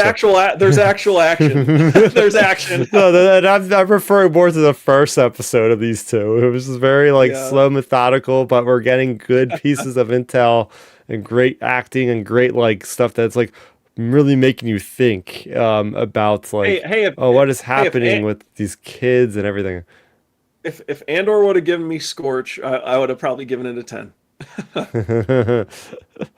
Oh man. Yeah, so there you have it. 9.0, 8.6. We're gonna get Milton back on here one of these days soon. He's having fun in Philly at the WrestleMania. So it's a once in a lifetime thing for him. So I'm hoping he's having a good time over there, enjoying himself, taking it all in. But he'll be back soon enough, and we'll be definitely getting his perspective on all of this stuff. So I'm looking forward to that. All right, we are over an hour into the show, and we have plenty more to do. We're still saving I would say, the best for last. We're going to go over some more minor news stories, and I wouldn't even call these minor because these could potentially be the headline titles for my for the outer rim transmission going forward. But first and foremost, I don't even have notes for this one, Ben. I just found this as I was looking beforehand. There was the Acolyte covers. What was it for Entertainment Weekly? Yep. Right? Okay. I wasn't even sure that Entertainment Weekly was even a thing anymore, first of all. I thought they were like not going to do I print anymore or something. That's what I thought. Unless it's is it a digital magazine now? Maybe. Oh, Right. maybe. Maybe Because it you're might it right. might be it might be something like how like Jeff Snyder basically has his like insider magazine thing he writes. Like maybe Entertainment Weekly is like doing kind of like that, like where it's like a digital print, kind of like what are those digital things you people were trendy about buying, like digital art, like maybe it's like something like that where you can buy like digital copies of Entertainment Weekly. Because when I saw that, that was my first thought too. I was like, oh, cool Acolyte stuff, but I didn't know this was like actually a thing anymore. So yeah, I was really surprised. Like we're getting all this news at once. It's just like boom, boom, boom. Like we got the Bad Batch rolling out. We got the trailer we're going to discuss. We got the Acolyte stuff. We got the movie news. Like we have all these different things. Um, it's just been a crazy week in Star Wars, and to get actual images for Acolyte and stuff, it's really cool getting to see more of the show and to get more of an idea of like what the characters look like and just how they're gonna how they're gonna look, because like that's a big thing with Star Wars characters is like the look is huge, you know, Mm-hmm. because like Mm-hmm. you could look at stuff, for example, like some of the way some of the things looked visually in like the Kenobi show, and you look at that compared to like even Mando, it's just like a totally different look and quality feel. And like this show, from like even these images we've seen in this Entertainment Weekly stuff, it looks good quality, which is so nice to see. Oh yeah, and the idea that the biggest takeaway I got from the cover is, well, there's two covers. There's one that's like more stylistically done. It's a lot of red hues, which makes sense. We're hoping to see a Sith in this, and that's their color. But the other one where it's more of like the ensemble cast, and Yeah. it's really cool seeing a Wookiee with a lightsaber in live action. We've seen plenty of Bariaga and Arkoff in the High Republic in, illustrated form. But to see a Wookiee and it's played by Eunice Guantanamo with a green lightsaber, oh man, I can't wait to see. His name is Kel Naka. I'm starting to finally commit these names to memory. So it's great seeing Kel Naka with that lightsaber, and I cannot wait to see what the fighting style looks like. Oh yeah. Well, that's the interesting thing. Like, of course, all the main characters are going to be cool, but like his character is so interesting because the Wookiees alone are really overpowered just from their pure strength and stuff. I Hmm. mean, we always hear they can tear your arms out of your socket thing, like all these things. Like, when we've seen how powerful Chewbacca is, and like it's just going to be so interesting to see how his character acts, cuz like think when he's fighting, he has his Wookiee strength, his like 7 foot tall or whatever, 7 foot tall, probably like 260 or I don't know, however heavy you would be in Star Wars words, but like in that range, like heavy in Star Wars terms, a big heavy Wookiee strength plus the Force plus a lightsaber, Yep. like that is going to be really cool. Like that's honestly, other than the main stuff in the Acolyte that that we've talked about before, like just seeing how this guy's going to fight is so interesting to me because like he's pretty much like a big Hulk with a lightsaber. Yeah, yeah, exactly. And it's just very interesting to see, like, can you imagine like a Wookiee charging you with a lightsaber? That is Yeah. absolutely frightening. Like I'm looking at like my door, like You Well, know, like you said, the it's size gonna of be the a opening longer in a door, like lightsaber somebody too. just being that tall and just Mm. roaring ferociously at you, it just bestial fury. Oh my goodness, that is just horrifying to think about. Yeah. But Well, yeah. oh yeah, I mean, I agree. Like I've thought about that before, like, when this Acolyte stuff first came out, like, because I've thought about like, because like, these Wookiees are some of them are like 7 foot tall and stuff, Hmm? and like, me, they're like 6'10", seven We're foot, just close looking to like, it, and like, oh and and then like me, I'm 6'3", and like and I was thinking about that before. Like I was out in the garage working out, and like I thought of it, and I was like, man, if there was like a Wookiee, I'd be like looking up, like it'd be like another almost 10 inches taller than me, and it's like, holy smokes, like that would be so intimidating just seeing a big, huge creature like that coming at you with a lightsaber. So oh like man. I don't know, that's just it's definitely going to be one of my highlights of the show for sure, I would say.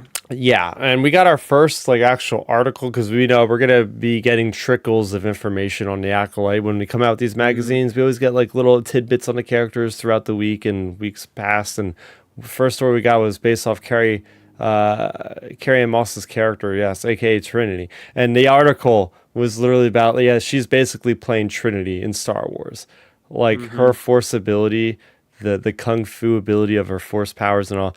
It's like that's who Leslie Headland, the showrunner, was looking for. She's like, I'm looking for a Trinity level Jedi. Why not get the person that played Trinity? And Carrie Ann Moss had like no qualms. She's like, okay, sign me up. Don't have to tell me much more. I get to play a badass Jedi. Let's do it. So it's just awesome being able to see carry on the legacy of the Matrix in Star Wars. I'm hyped for that. Oh yeah, I'm really excited for her character specifically for that reason. Like you said, it's like Kung Fu in Star Wars. We've already gotten little tidbits of Kung Fu in Star Wars when we got with Ezra and Ahsoka, but now we're actually gonna get to see like a more, because Ezra's Kung Fu is just like pretty much like improvised training Yeah. versus like this is gonna be like an actual skill that this character's actually been training in the story. So like it's gonna be just so cool getting to see her like in action and to see how she's gonna face against the bad guys in this show. Oh yeah. Oh yeah. So that's a little bit of the what's going on with Acolyte. What's going on in movies? We got Ben something from Disney, something official from Disney today, saying that the Mandalorian and Grogu is coming out May 22nd, 2026. So again, even when Star Wars on their website puts out a date, we have seen so many times that even them officially saying so is never written in stone. But at least it gives us more of a clear idea of, okay, we have like literally like over 2 years. Oh my gosh, it just hurts saying that.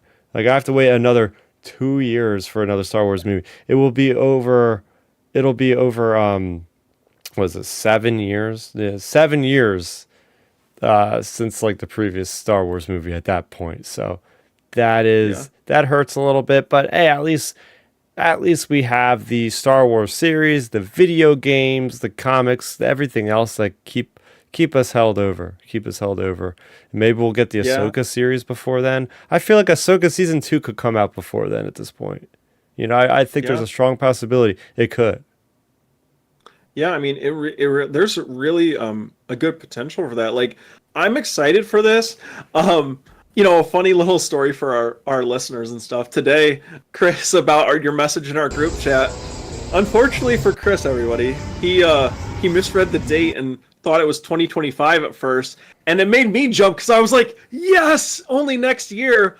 And then I look and I'm like, oh Hmm. no, I hate to tell this to you because you were getting so excited in our group chat, and I'm like, wait, you might need to push that back another year. Um, but like, I guess the good thing about this is, at minimum, like if you lay out like the logistics of it for a movie, this movie should be shooting, coming close to production, probably end of this year, early next year. Like, so the good thing is for anybody that's going to Celebration, I'm sure there's going to be a Mandalorian and Grogu presence there. So you're gonna get that, and like, I think that'll be their big, not gimmick, but it'll be their big gimmick at Celebration, where it's like Yeah. Star Wars is coming back to theaters. Like that'll be their big big shtick Yep. at Celebration. It'll be like Star Wars is back in theaters Hmm. next year. Everybody get hyped, yada yada yada. Like I think that's going to be the big thing. So for anybody that goes there, they're probably going to have everybody there, like John, Dave, Yeah. everybody. So I think that's the important thing to look to is like we'll at least get that at Celebration. And like you said, at this point, all we have left next year, all that's left on the slate. I mean, we already know what's coming out this year, especially on May the 4th. The next thing we're going to talk about, but like, we have all these shows are going to be clearing the deck, like Skeleton Crew's the end of this year, Andor is sometime next year. But what else? I just don't see them only releasing one show in 2025. Like you said, is it going to be Ahsoka season 2? Because my thing I keep going back to with this, and like I cannot take credit for this at all either. Is like I heard John Campea talk about this months ago when Ahsoka season 2 was announced. His thing was he brought up was like he was saying they would probably have to almost squeeze in Ahsoka season 2 before the first movie, the Favreau movie, because it's like how can you go from theater back to little screen back to theater? Like he was saying he feels like you got to go from little screen to theater for the movie. So it's just like for the audience the continuation of the story. So it makes me think like you said, maybe we get Ahsoka season 2. Who knows, maybe the Christmas 2025 or like spring 2026 before the Mando movie to roll into the Mandalorian movie. Maybe that is the show. Like maybe it comes out in like February or something. Hmm. Yeah, I think there's a strong possibility for that. Yeah, but going back to like my freak out moment where I'm like, I was thinking in my head, I was like, this is going to be a half-ass movie. I was literally about to say, I was like, I'm saving this for the podcast. I was like, guys, they didn't even film it yet. They're going to film it and then have to do like 2 months of post-production. How is that going to work? This is going to basically be, I was literally going to say, this is going to be the glorified series just put into theaters. They're not going to do anything else special. I'm like, oh, this is going to be like Mhm. a B tier Star Wars movie. What the hell? I was about to get on here and start going on a rant. Like, how are they even thinking about doing this? Now, mind you, I think before the what happened with the strikes, right? If none of that happened, I could have realistically seen it coming out next May. Because think about it, Oh, it was a whole year that they couldn't write and they couldn't shoot anything basically. So it was that was a moot. There was nothing getting done. If that didn't happen, it would have been a movie literally in 2025, I'm pretty sure. well, yeah. I mean, if you think about it, the way things would have rolled, we had like this past December, folks, we were supposed to have Rogue Squadron Christmas 2023. So like we were supposed to have Rogue Squadron there. Maybe they would have thrown in Ahsoka if this would have all played out the way it would have been. Maybe Ahsoka would have been the spring show right now, or like the Christmas show in 2024, and then you roll into the Mando movie in 2025. Like because I just don't see without the strike. I don't think they would have pushed it back that far. I really don't. Mm-mm. So that's my thing. I think the strike really just pushed the timeline of all these things, just grabbed it and like yanked it ahead by 2 years almost. Yeah, yeah. So for more on that, stay tuned. There's another 2 years to the lead up to the next Star Wars movie. There you go. Something we have to not something. Oh gosh, I just slipped on that. It's getting late, everybody. It's getting late. Something that we don't have to wait long for is a new Star Wars trailer. Another Star Wars trailer. We just got word earlier this afternoon on a Friday that Ubisoft is going to grace us with a story trailer for Star Wars Outlaws coming out on Tuesday at 12 p.m. Eastern Time. We got a nice little splash art, key art, and really, there's not a whole lot to say about this until next week. But I just wanted to comment on the key art image of. It's really wonderful to see so many new faces. Like half of those characters, I can't tell you who they are, and I'm very excited to meet them. Very excited to see what they bring to Star Wars. I think they're holding back a lot. The one character we all know and love is Jabba the Hutt. So the fact that he's front and center really gets me excited as a huge Jabba fan, especially with the criminal organizations in this era. You see, I think I forget the name of the new faction that they're introducing, the new cartel faction. Then you see, the Pikes there and everything. So and we've seen them in the gameplay trailer, but it's really great to see. I was wondering because they went dark for a long time. Like our first reveal of that was back at the last Xbox conference, which we're coming up on the next one. So it's almost been about a year since we've seen anything from this game. So the story trailer, that's interesting. Usually how it goes is like they put the story trailer out first, and then as they get closer to the date, then they put out the gameplay trailer. So I have a good feeling about this. I have a very good feeling that this could be announced to be at the end of summer, that this game could be coming out. And what leads more evidence to that is Humberly Gonzalez, the actual actress that is playing Kay Vest, the titular character of this open world Star Wars game, liked my comment on that, which literally said, I think this is going to be announced with a release date coming out the end of summer. The reason why I say that is like insider Chris. I just loved the thing. I'm like, oh, that's cool. So I mean, you think about it. You put out this trail on Tuesday. You say to everybody pre-orders are opened up. Maybe they're opened up already. I just didn't know. And then you give people like 3 months to build up hype. I figure like usually that's what you need when you put out a game release date. It's usually at least like 3 months or so ahead of time, yep, minimum. So I'm thinking maybe late July, late August. Maybe we'll see it at San Diego Comic-Con playable somewhere. That'd be amazing. But I'm excited. More Star Wars. Like I said, this will be the third trailer in 3 weeks that we're going to be breaking down on Outer Rim Transmission at the same time as we're reviewing new Star Wars. It's insane. Oh yeah, gosh, excuse me. Yeah, I'm interested to see what we get in the story trailer. Like you said, you see some familiar faces on this, like Jabba, Pikes, and then you see some of the other new faces. So it's going to be cool just to see how they interact. And I think like as the title character, I can't think of her name, but as her character, I think we're gonna we'll be interacting at least we'll be interacting with like touching a lot of the main things in say the OT, but not like obviously you're not like directly say with maybe Boba Fett or something, but you'll interact with Jabba, you'll interact with whoever, like just ancillary characters like that. Which I mean it fits the genre. Yeah, some guy named Kyle, some guy named Dash, throw these two randos in there and say what the fans have to say about it, no big deal. That would be perfect. I mean, those would be perfect characters to put in this game just because it's like, you can put them in and they don't need to be in live action, just leave them as cool game characters like they were. I mean, you're throwing a character that damn near looks like Kyle-Katarn and you're claiming that he isn't. I just really think they're trying to throw smoke in our way, and that really is him. And we're just not seeing him in his usual shirt and attire that we're used to seeing him in from Legends and all that. So we shall see. But Dash Rendar, come on. Yep, Dark Nerdy Gunzo, come on. Dash Rendar for life. That's it.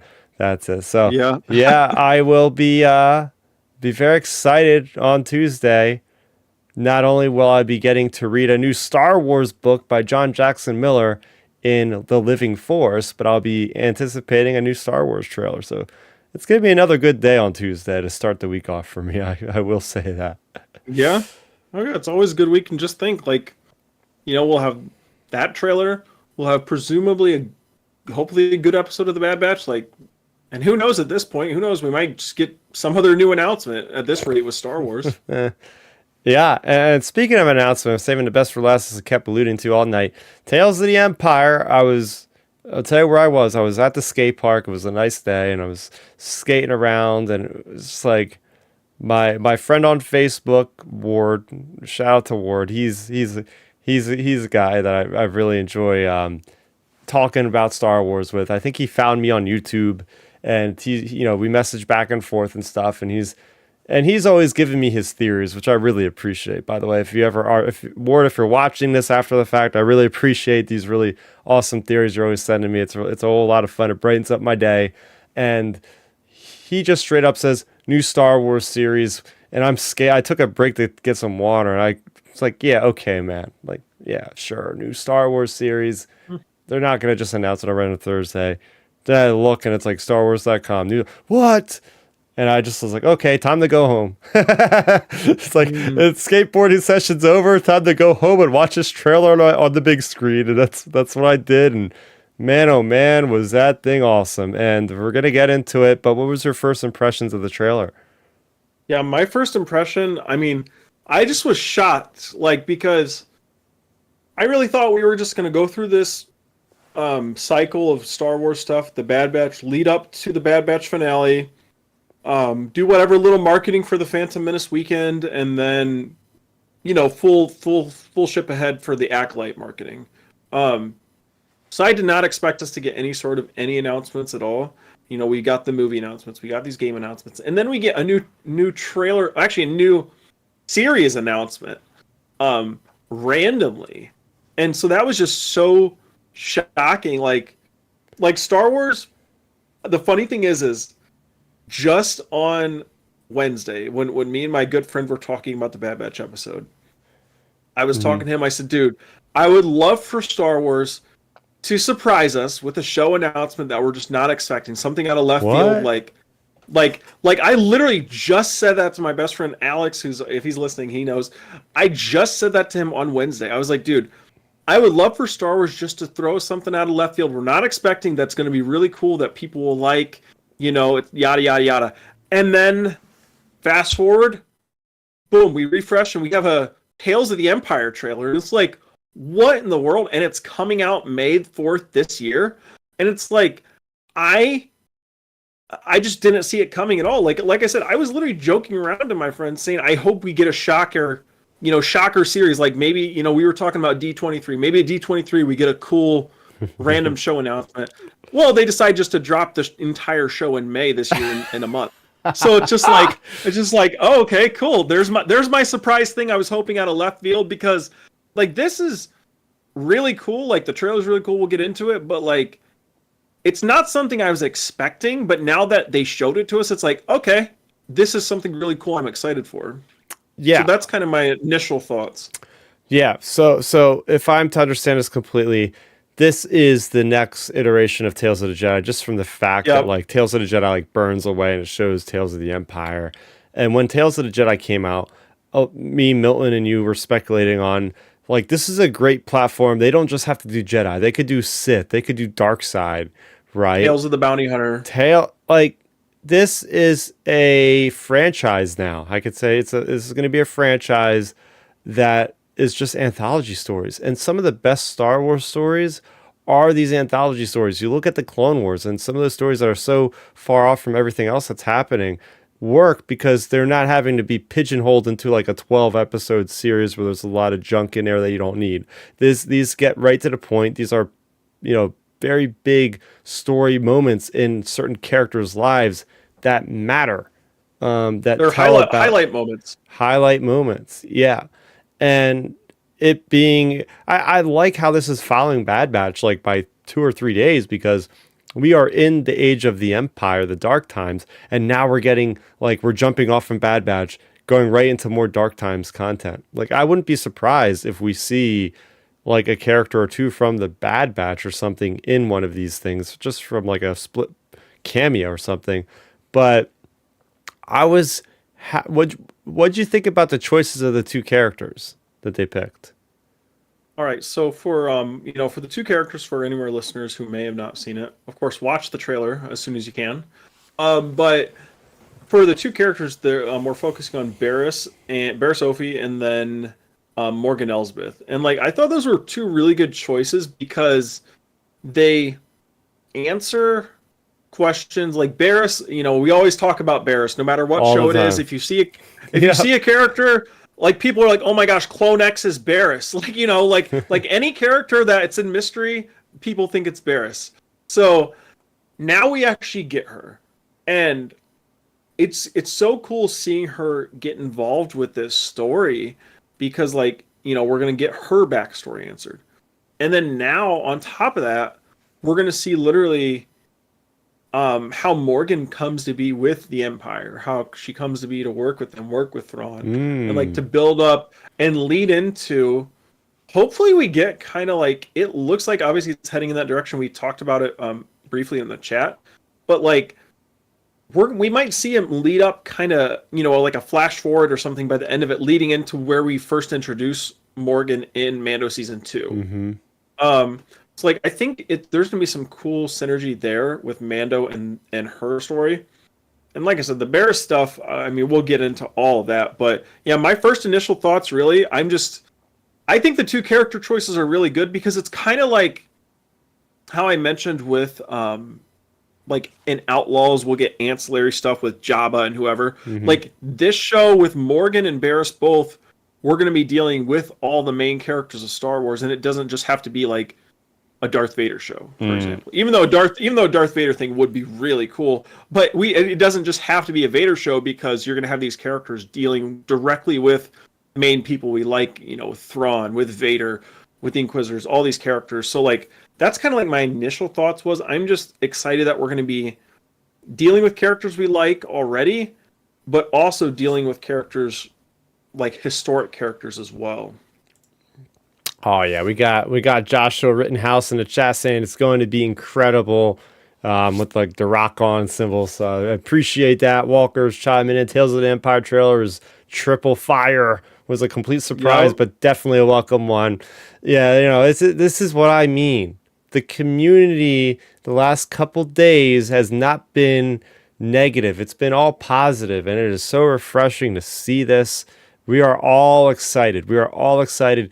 Even what my one coworker that I mentioned before, he's been a little bit down on Star Wars, but he literally told me this is the Star Wars that we need right now. This is Yep. what we want as the fan base. Not to say entitled or anything like that, but there's just so much good stuff. And we found out that Dave Filoni is again in charge of this project. At Celebration, he did make a hint saying he was going to delegate this series to other people, and maybe that will be the subsequent third one, which I'm sure will be done eventually. But it Mm. is cool to see him putting his like touch on Well, Morgan Elsbeth, which he worked on with Mandalorian, on Barris Offee, which he created so many of those stories with the help of George Lucas and all. well, Chris, what did we talk about with Tales season 1? We all three of us sat here on that podcast whenever that show came out and said, "Man, Dave could literally come up with an unlimited amount of seasons of this show because in his free time, in between his live action shows, he can sit there and kind of bullet point this, and then delegate it potentially. Like he could. So that's the good thing with a show like this, since it's not a full blown three season times six like 40 episode show. He can really just lay out the really good solid groundwork for a show like this. So it's cool seeing him involved again with it. Um, and also, again, I think Brad Rao and Jennifer Corbett are involved as well. And like, Yes, yes. yep. And the good thing with Oh wait, them, no, I don't like, think they were. I think it was Athena Portillo and Carrie was it? Beck. Oh And wait, okay, that's who it was. No, yeah, it was Carrie Beck in the other one. Okay, yeah. Well, but like having Carrie Beck involved, she's been involved with Dave for so long in all these projects. So it's cool just like seeing kind of like the band back together for another project like this. Um, so yeah, I'm really happy that he's involved with it.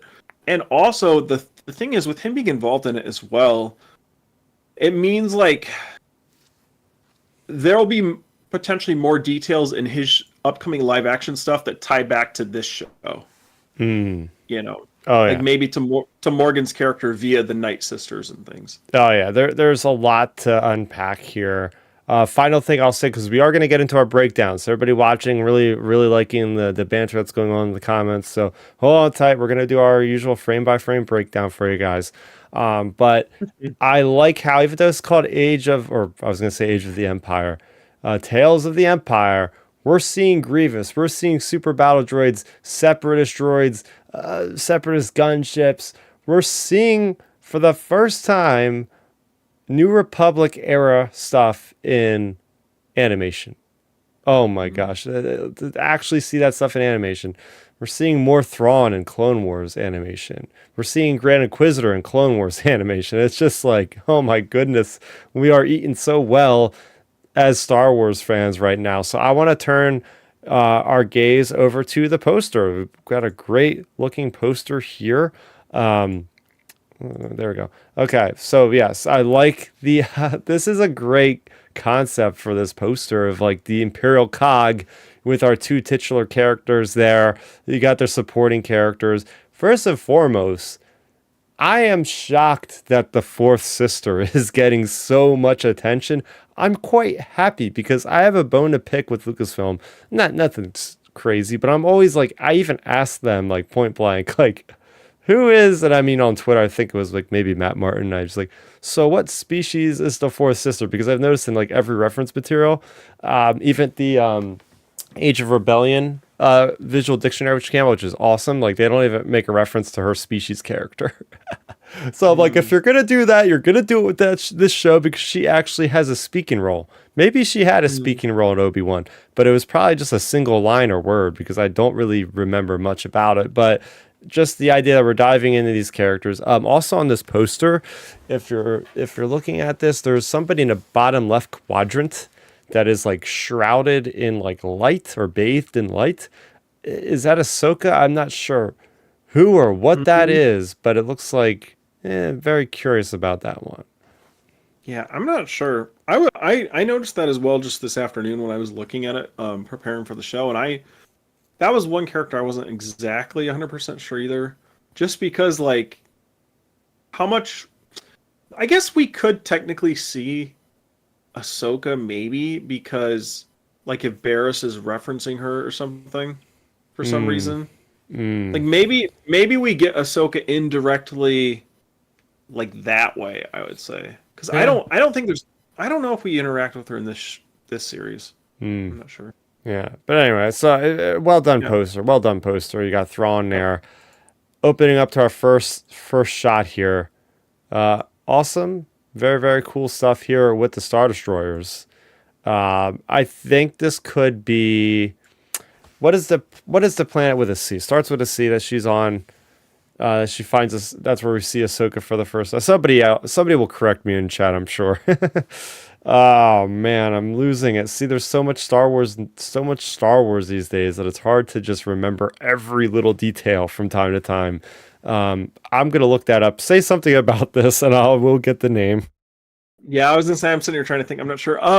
Yeah, I mean I think it's a cool shot. It's a good opening to a show called Tales of the Empire. Like, seeing a Star Destroyer, like it's a good opening, like because as Star Wars fans, you want to set the table to what we're watching, and like we've gotten that with other Star Wars trailers, like with the Mando trailers, it's kind of like the Western vibe. So this show it sets the table for it being Tales of the Empire. So I really like getting to see that, and also I do kind of hope we get to see more of the inside of the Star Destroyers because like that's one thing I do think in general I wish we would see more of. Like we only see it in video games, obviously, because it's logistics. But like in all of Star Wars, that's like one of my like saga wide complaints. I think like for everything Star Wars, doesn't matter what it is. Like I wish we would see more of the inside of these massive vehicles like the Star Destroyers. I do wish we would see more. Oh yeah. That planet is named Corvus. Oh, that's what it's Not to called. be mistaken with the Corvus, which is the actual Raider class frigates that the Iden Versio and Inferno squad use, I believe. But here's what Mm. I'm talking about. I sent out a tweet with a retweet of or repost they call it nowadays of the trailer, and I said something along the lines of, "Oh man, somebody better check on my friend Dan Grievous because he is like the number one like separatist fan you'll ever meet. He is rabid for General Grievous, for battle droids. He just absolutely loves it."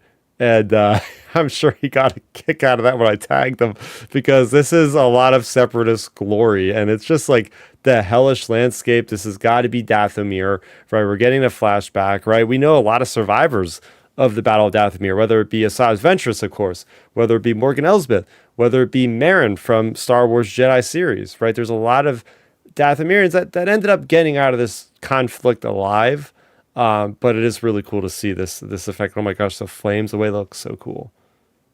Oh yeah, that was one of the most interesting shots because it was like, holy smokes, they actually are giving us, um, like Dathomir's downfall, basically, like in this show, like really fleshing it out even more. And the fact they like are bringing back Grievous is just even better. Like just because Grievous, I think, is one of the most underutilized. Like we've seen him a lot in Clone Wars, but like I personally wish he was like in live action more, like in Attack of the Clones and then Revenge of the Sith, just because like there was so much potential with him. So it's cool just getting to see more of him in action, like in all his Clone Wars glory, because this is what it is. It's Clone Wars, so it's like Pete Grievous at this point.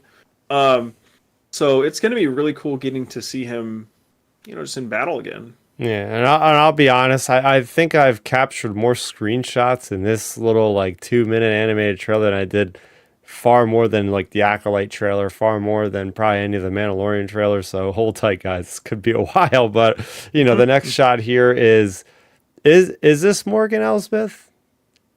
Because like Um, with the makeup, I know there's gonna be like other markings, facial markings. Like I know there's gonna be other Night Sisters in this. They literally confirmed their names in the article, and I'm not actually familiar with those characters specifically, but I'm guessing this is yeah, her. I Like that's pretty think. sure.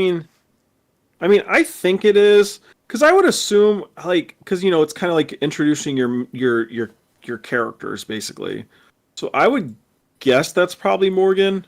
But like you said, they have other characters, so maybe not. Yeah, and this is great. Looking at this live action to me. Just the flames and the smoke and the volume of the smoke. Like, oh my goodness! Every time that they work on more animation, new animation, it just gets closer to realistic, closer to realism. It's just the budget that they must have to work, and it's only 6 episodes, by the way. Crazy. Oh yeah, the animation. I feel like they just step it up. I mean, look how good animation is right now in the Bad Batch we've been talking. Like this just looks even better. Like the way the fire and smoke looks and everything. All right, so we have somebody in the chat talking, asking about who these characters are. So I'm gonna look those up in the meantime. Mm. Oh, okay, it's somebody called Wing. Uh, let's see, Oh yeah, Wing. Wing was one of them because that was a problem we were having the other day when we were breaking down the trailer in Hannah's stream because she was saying like none of us remembered who the Wing character was. So I'm not sure. I don't know if we've met that character before, or if we have, maybe they didn't speak. Huh. And then actually, we have a name for the fourth sister. Apparently, her name is Lynn because it says Lynn, aka fourth Mm. sister. So we're already getting more of a yeah. That's Hmm. interesting there. But yeah, look, that's okay. I didn't know who Wing was, including familiar characters, including Wing and the Night Sisters. So there you go. Interesting. Yeah. All right. So yeah, then we got cool flame effects. Doing a great job over there. Oh man, we got these dudes here back from Corvus, and I always wanted to like know a little bit more about these characters. I'm guessing this is taking place post Return of the Jedi because that's when we've seen them. But yeah, I just want to know more about these soldiers, who they are. Like obviously they're allegiant to Morgan Elsbeth because we even see them in Ahsoka as well, assaulting Sabine and Ahsoka in the woods there and all that sort of thing. The flamethrowers, oh man, this looks pretty bad. They're just setting everything to flame. Very curious to see more of them, whatever they're called. Oh yeah, I mean, it's we're gonna get the entire like pretty much destruction of Dathomir really fleshed out. I think. Oh my gosh. Okay, so thank you very much for Marvin Allen. Wing is from The Mandalorian season 2. He becomes the governor of Caladan. Oh, interesting. I did not know that. Oh, that's that guy that was like held in like the torture thing, the cage, Oh, or See, now this makes me Interesting. want to go back and watch the Ahsoka episode again, for sure. Like I gotta Yeah, watch that again. that's a very interesting connection, and that was definitely intentional then by Dave.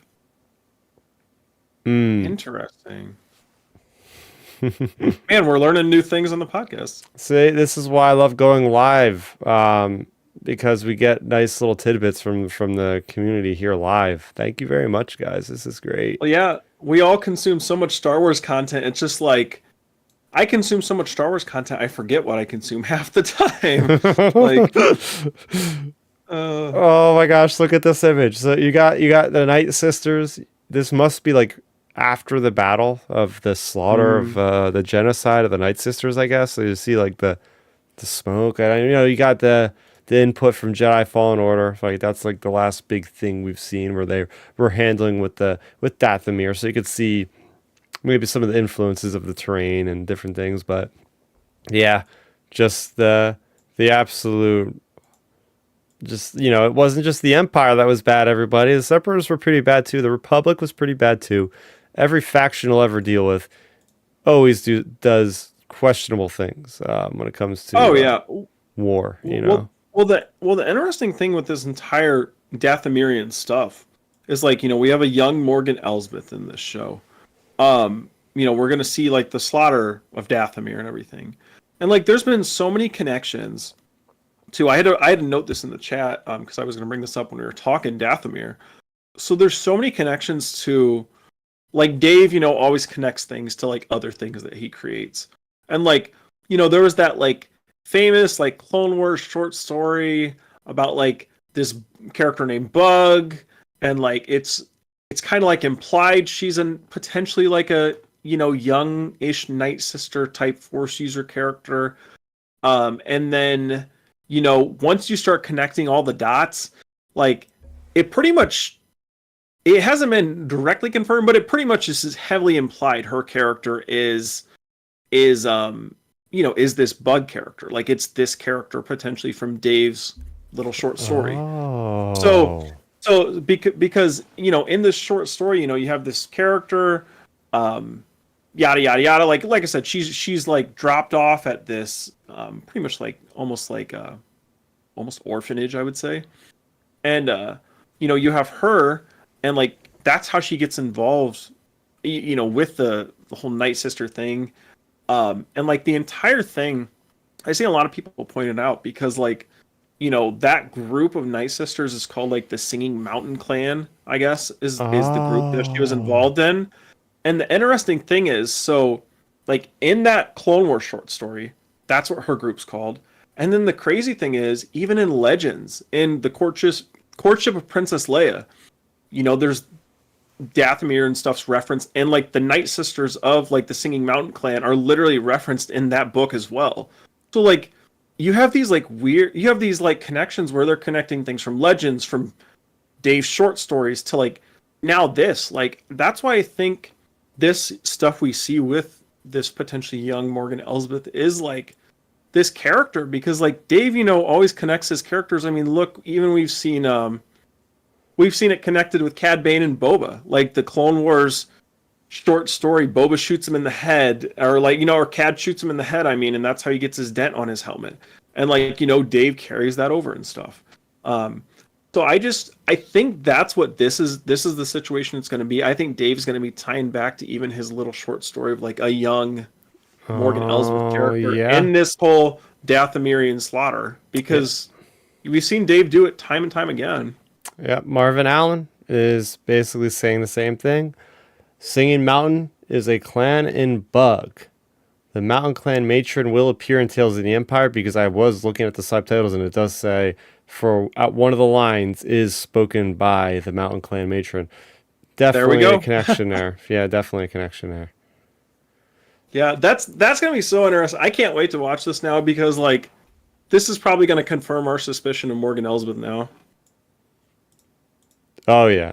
Oh yeah. And I wanted to show this image here because it has they've gotten the animators so good at just making such a realistic representation in this little bit stylized version of the actual actress, Diana Diana Lee Inzario or something. The last Yep. name butchering.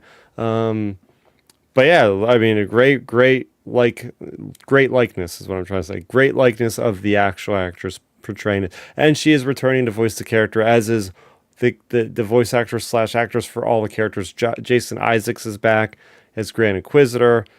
The actress of the fourth sister Matthew is going Wood, back. Matthew Wood, right? Yeah. Lars, So, everybody. yep. Oh, we'll get to him. We'll definitely get to Yep. him.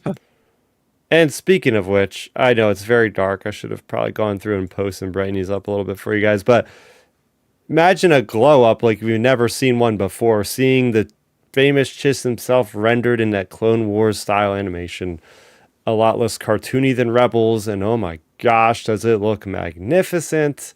And that's in a dark shot too. And you just see his red eyes just glowing, and just the skin pigmentation of the blue, and the hair, and just the chiseled face. It just, this is what I will think of as Thrawn, right?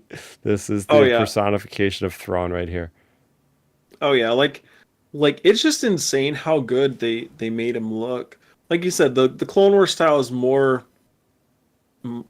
detailed-ish, I would say. I don't know. It's just something about it, the way it's stylized. Um, and then like with Thrawn, it's like I don't know. It just gets better and better the more we get Thrawn, whether it be in this live action, whatever. Like I just feel like they keep improving the look more and more, and like this is no different. And then like the fact that it's like, I mean, of course it's going to be Lars coming back, but it's just cool. Like Lars continuing the character from we just saw him live action 6 months ago to animation now. Like for example, if this was Marvel, I'm not sure how Marvel does it, but like if Iron Man was a character in a cartoon or something, I don't know if Robert Downey Jr. has done any like extended form like shows like this as Iron Man or anything like so.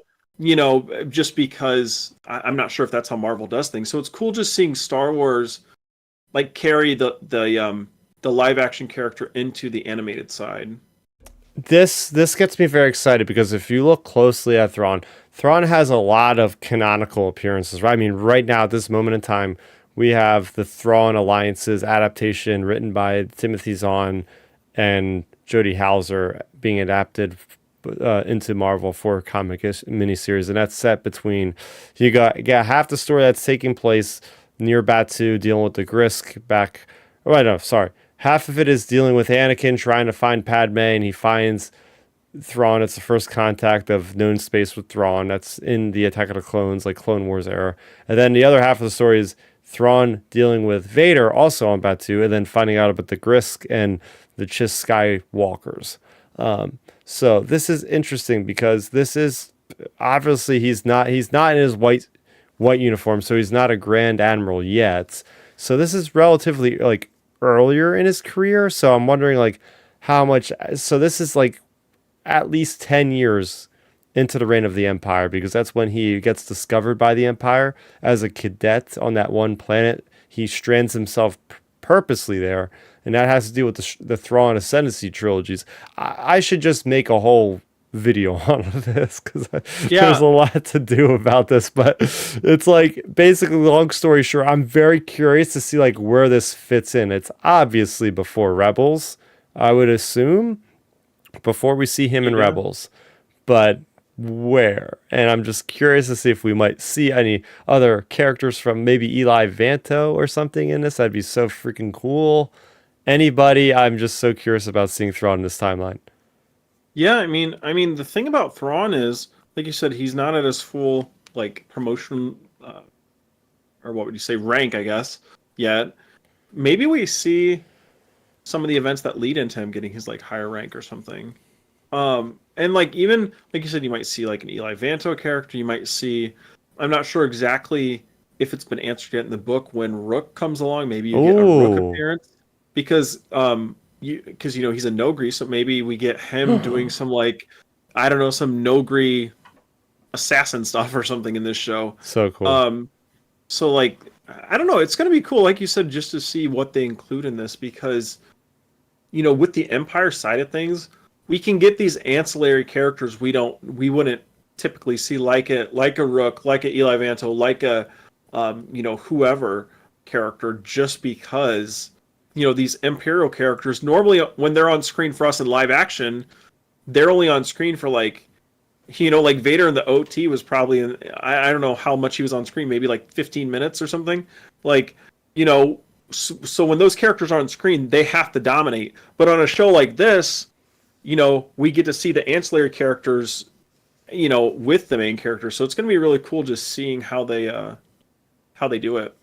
Oh yeah. Next here is a shot that harkens back to Obi-Wan Kenobi. This is an Inquisitor ship, an Inquisitor dropship. We often see the Grand Inquisitor on there, so cool bringing back some ships that we're used to.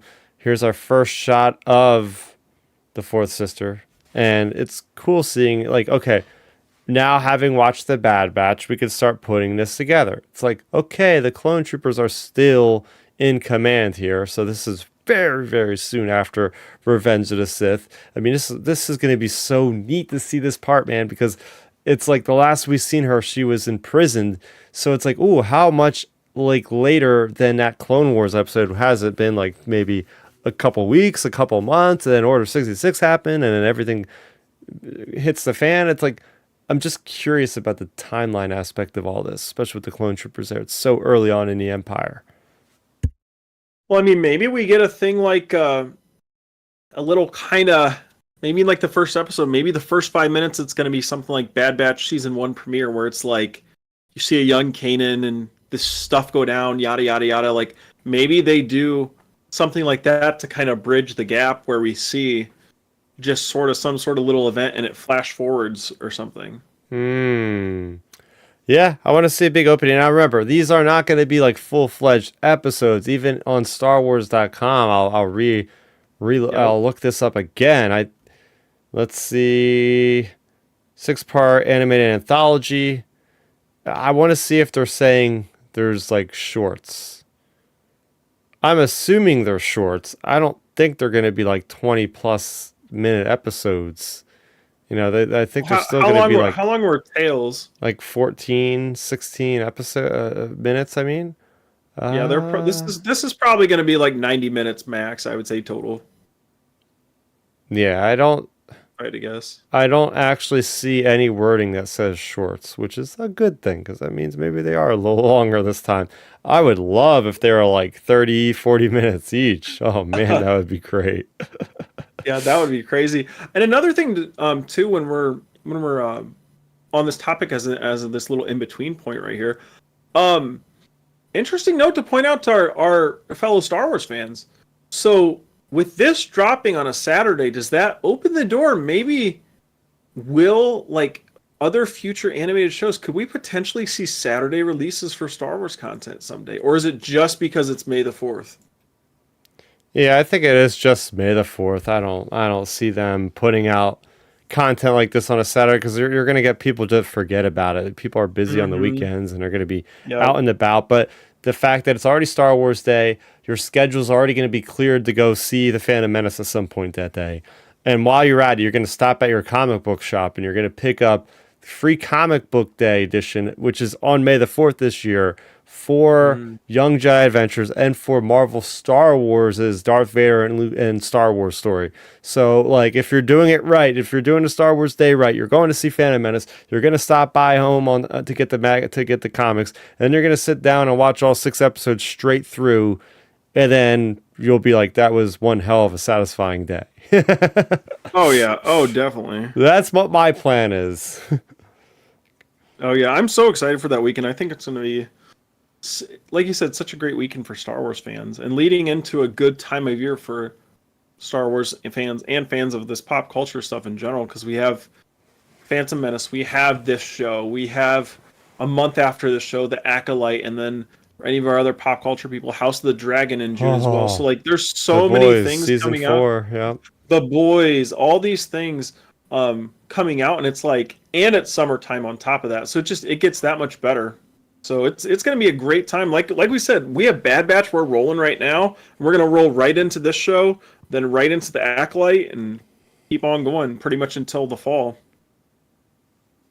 Oh, and apparently Nerdy Gonza is letting me know there's going to be a Star Wars video game party in Metuchen now, if you want to know, on May the Okay. 4th. It's like, oh, I might actually have to make an appearance at this now as well. So I might as well just put in a request for work and say, I need the day off. Why do you need the day? No, you don't want to know. Hmm. To fit it all in, I might need to. Who knows? Yeah, that's great. Oh man. Moving on to this next image here, we just, I just wanted to show Bear Safi here for the first time. Very vulnerable looking, obviously very scared, very afraid, as you would be if you're approached by this very powerful dark side force user. And I'm assuming that we'll probably, if we're seeing so much of Fourth Sister, maybe we'll see who she was beforehand too. Maybe we'll learn she was a Jedi at some point, the Jedi Knights, because most of the Inquisitors were Jedis. That's all they were. They were converted. So maybe we'll see some flashbacks of her character, where she came from. That'd be pretty neat.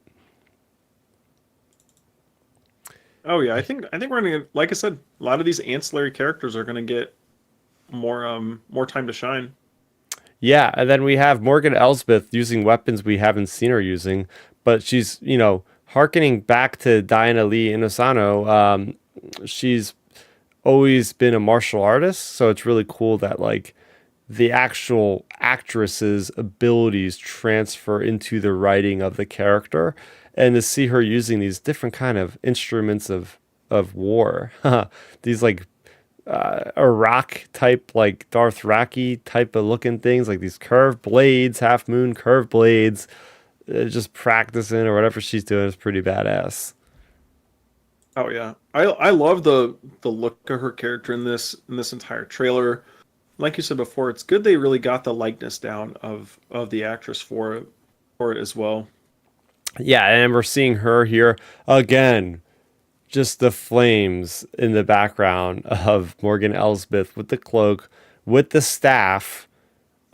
Yeah, this is the New Republic, because later on in the trailer we see her blowing up, or see that ship that's behind her blowing up. Hmm. So I think what's gonna happen is I can already piece together kind of what is happening, at least with some of these stories, like especially with the Morgan Elsbeth. We're gonna get one whole episode to what happened with her origin, with the General Grievous coming and just messing stuff up. Then the next one will be her uh, initiation into the Empire with Thrawn. And then the last one will be her on Corvus dealing with the Wing character. As far as Barasafi, obviously we're gonna get like that post Order 66, what happened with her. Then we'll get one with her training. And then maybe they're hiding something from us. Maybe they'll have one entire episode of like showing where she is currently in the timeline, or something that's like past the Empire, maybe like, oh, she survived as an Inquisitor. What's she doing now? Something that would be my predictions on like how the structure, because we know it's 6 episodes. I'm assuming it's 3 and 3. So Yeah, I mean, I would say that's a pretty good. I would say that's probably like a 95% chance of the structure of that, just because with Tales they like to do the each episode is like a one-off thing, but it continues on to the next thing type storytelling. So I feel like it's gonna be in that direction, and I'm so excited because like Morgan Elsbeth, I think with Morgan Elsbeth, I'm excited to see like the prequel stuff, like General Grievous, and then of course like the New Republic stuff, and then like with Barris, it's just gonna be so interesting seeing her stuff because of like the implications at like the end of the trailer. It's like holy crap, we're gonna get Vader yeah, to some extent in this series, and like whenever that's one thing about Vader. We always crack jokes about how many toys there are with him, but when he makes an appearance in like a show or something, it's always like boom, like scene stealing, like he is the guy like in the scene. Like it doesn't matter what it is. Like even in Rebels, look, Vader shows up, and like I love his portrayal in that show. Like he shows up, Kanan just thinks he's like just some other Inquisitor, and they drop a huge freaking freight on him basically, and it just slowly throws away, and they're like, "Uh-oh." So like, I'm just, anytime he shows up on screen, it's just such a big implication, and I think this is going to be no exception. Like even if he's only on screen for a few minutes, it's going to be impactful for the whole Barris arc. Oh yeah. Here we go, Grand Inquisitor, everybody. I know we had a lot Yep. to say about this character in the lead up to Obi-Wan Kenobi, but here he is in all his glory. He looks great. I absolutely love seeing him. And again, a lot of these characters we're seeing in that Clone Wars style for the first time, and his head looks fine to me. I'll be honest. His head looks And do you fine. say Isaacs is back as well? He is back. See, that's so nice too. Like I thought he sounded. I thought it sounded like him. Yeah, we got a lot of iconic Imperial sounding guys in this. I really enjoy just this image here of just the Jedi lightsabers laying down in front, and she has to fight Inquisitor, the Grand Inquisitor, and he's just dodging everything left and right. Like, it doesn't even have to use a blade. It's kind of like Obi-Wan versus Reva. Like, you got the superior Mhm. guy that is so arrogant, so confident. He feels like he doesn't have to move his arms. He's just like boom, boom, like Neo over there. Just funny as hell. Yeah, I love that they've started incorporating that stuff into Star Wars. Like, we've seen that with Vader, we're seeing that with the Inquisitor. Like, it's cool just getting to see that sort of stuff, that sort of fighting style involved. Because we didn't see that in any of the prequels, any of the saga movies at all, really. Episode 1 through 9, like we didn't really see that type of anything, really. So it's cool just seeing them including that a little more from like the Kenobi show. Now, we talked, it seems like it was over an hour ago. It probably was at this point, about like, oh, we didn't really quite see Coruscant in Bad Batch. We're seeing it from afar, but we didn't actually go. We're going there in Tales of the Empire, everybody. We're going there. We're seeing, like you said, the good old gunships. And I guess this is the prison. I mean, people could probably cross-reference this and be like, "Yes, this is the same exact shot we seen in the Clone Wars in season 5, right? Something like that." So, yeah, it's cool to Mm. see Coruscant again. Of course, it always is. Never gets old for me. Oh yeah, there's always like cool touch-ups they do or cool little additions they add, whether it be like different pieces of the underworld or buildings or vehicles, just however they do it. Like, there's always a new spin on Coruscant getting put into motion. Hmm. Here we go. It's our first shot of a New Republic animated Star Wars anything. So we're seeing it on the screen, animation. And what's so nice, and I really want to go back and watch this episode again. Episode 5, The Jedi. I think it's episode 5 of season 2 of Corvus. We're seeing Corvus. She's got this, that's the staff of Beskar. So that'll be another cool thing. Where does she get that from? Does she defeat a Mandalorian herself? Like why does she even have the thing? That'll be interesting Well, in its own right. here's something to throw out there. Do we think so? We know she's getting initiated into the Empire. Does the timeline line up? This could be too like mashing too many big characters together at once. But does the timeline line up for her? Like, could her first mission potentially be getting sent on Gideon's mission to purge Mandalore? Oh wow, that You, would you know what be I'm you know what I'm saying? Because yeah. like think it's Dave's connections, it's Dave's stuff. Like, so I mean, maybe we get to see the purge of Mandalore potentially. Like, Holy goodness. because how else would she get her Beskar staff? Like, she would have had to have defeated a Mandalorian, presumably. I mean, I guess she could have went and bought it, but we know, based on what we've seen, even just on screen, Beskar is like super expensive and super rare. Like, look how badly the Mandalorians fight over it. Hmm. Look how they looked at Din Djarin with his whole new suit. Like, so like maybe she gets sent on the mission with Gideon to take out Mandalore. Oh my gosh, can you imagine? Because that's one of the biggest questions I've had since Mandalorian is when exactly is the purge of Mandalore? It is so it's Like vague. vague. Yeah, exactly the word vague. We don't know when. Is it like right before the second Death Star? Is it in between A New Hope and Return of the Jedi? Where exactly is it? It's just I want to know.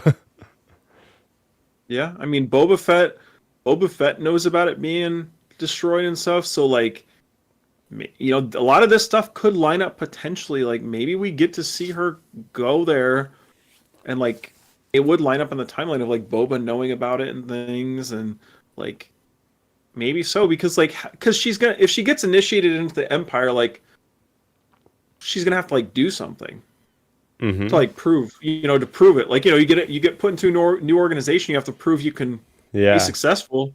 So like maybe they want her to go and show off her powers or something and like help with that. Yeah.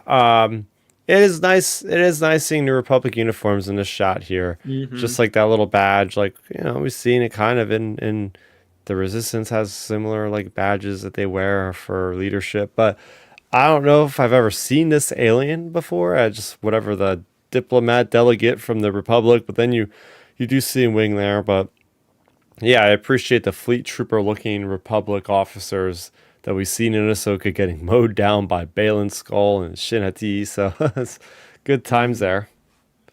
But that Oh leads me to yeah. believe, that leads me to guess, like, if they're already going so far as to like create the New Republic uniforms and whatnot, maybe they're already working on a New Republic series. Maybe this is our first glimpse of many more of these type of things to show up later, different assets. Maybe they're gonna, instead of making a continuation of Bad Batch, they're gonna be, we'll do a Asajj story later. How about we just jump the gun and begin building up stronger bonds like the Clone Wars did with the prequels? We're gonna start buffing up, reinforcing the sequel trilogy with another animated series in between that era. Yeah. I mean, there's definitely a chance because like, you're building the character and the ship models, so like what else would you potentially be using it for? So like there is that. And then also that's another thing too I meant to bring up.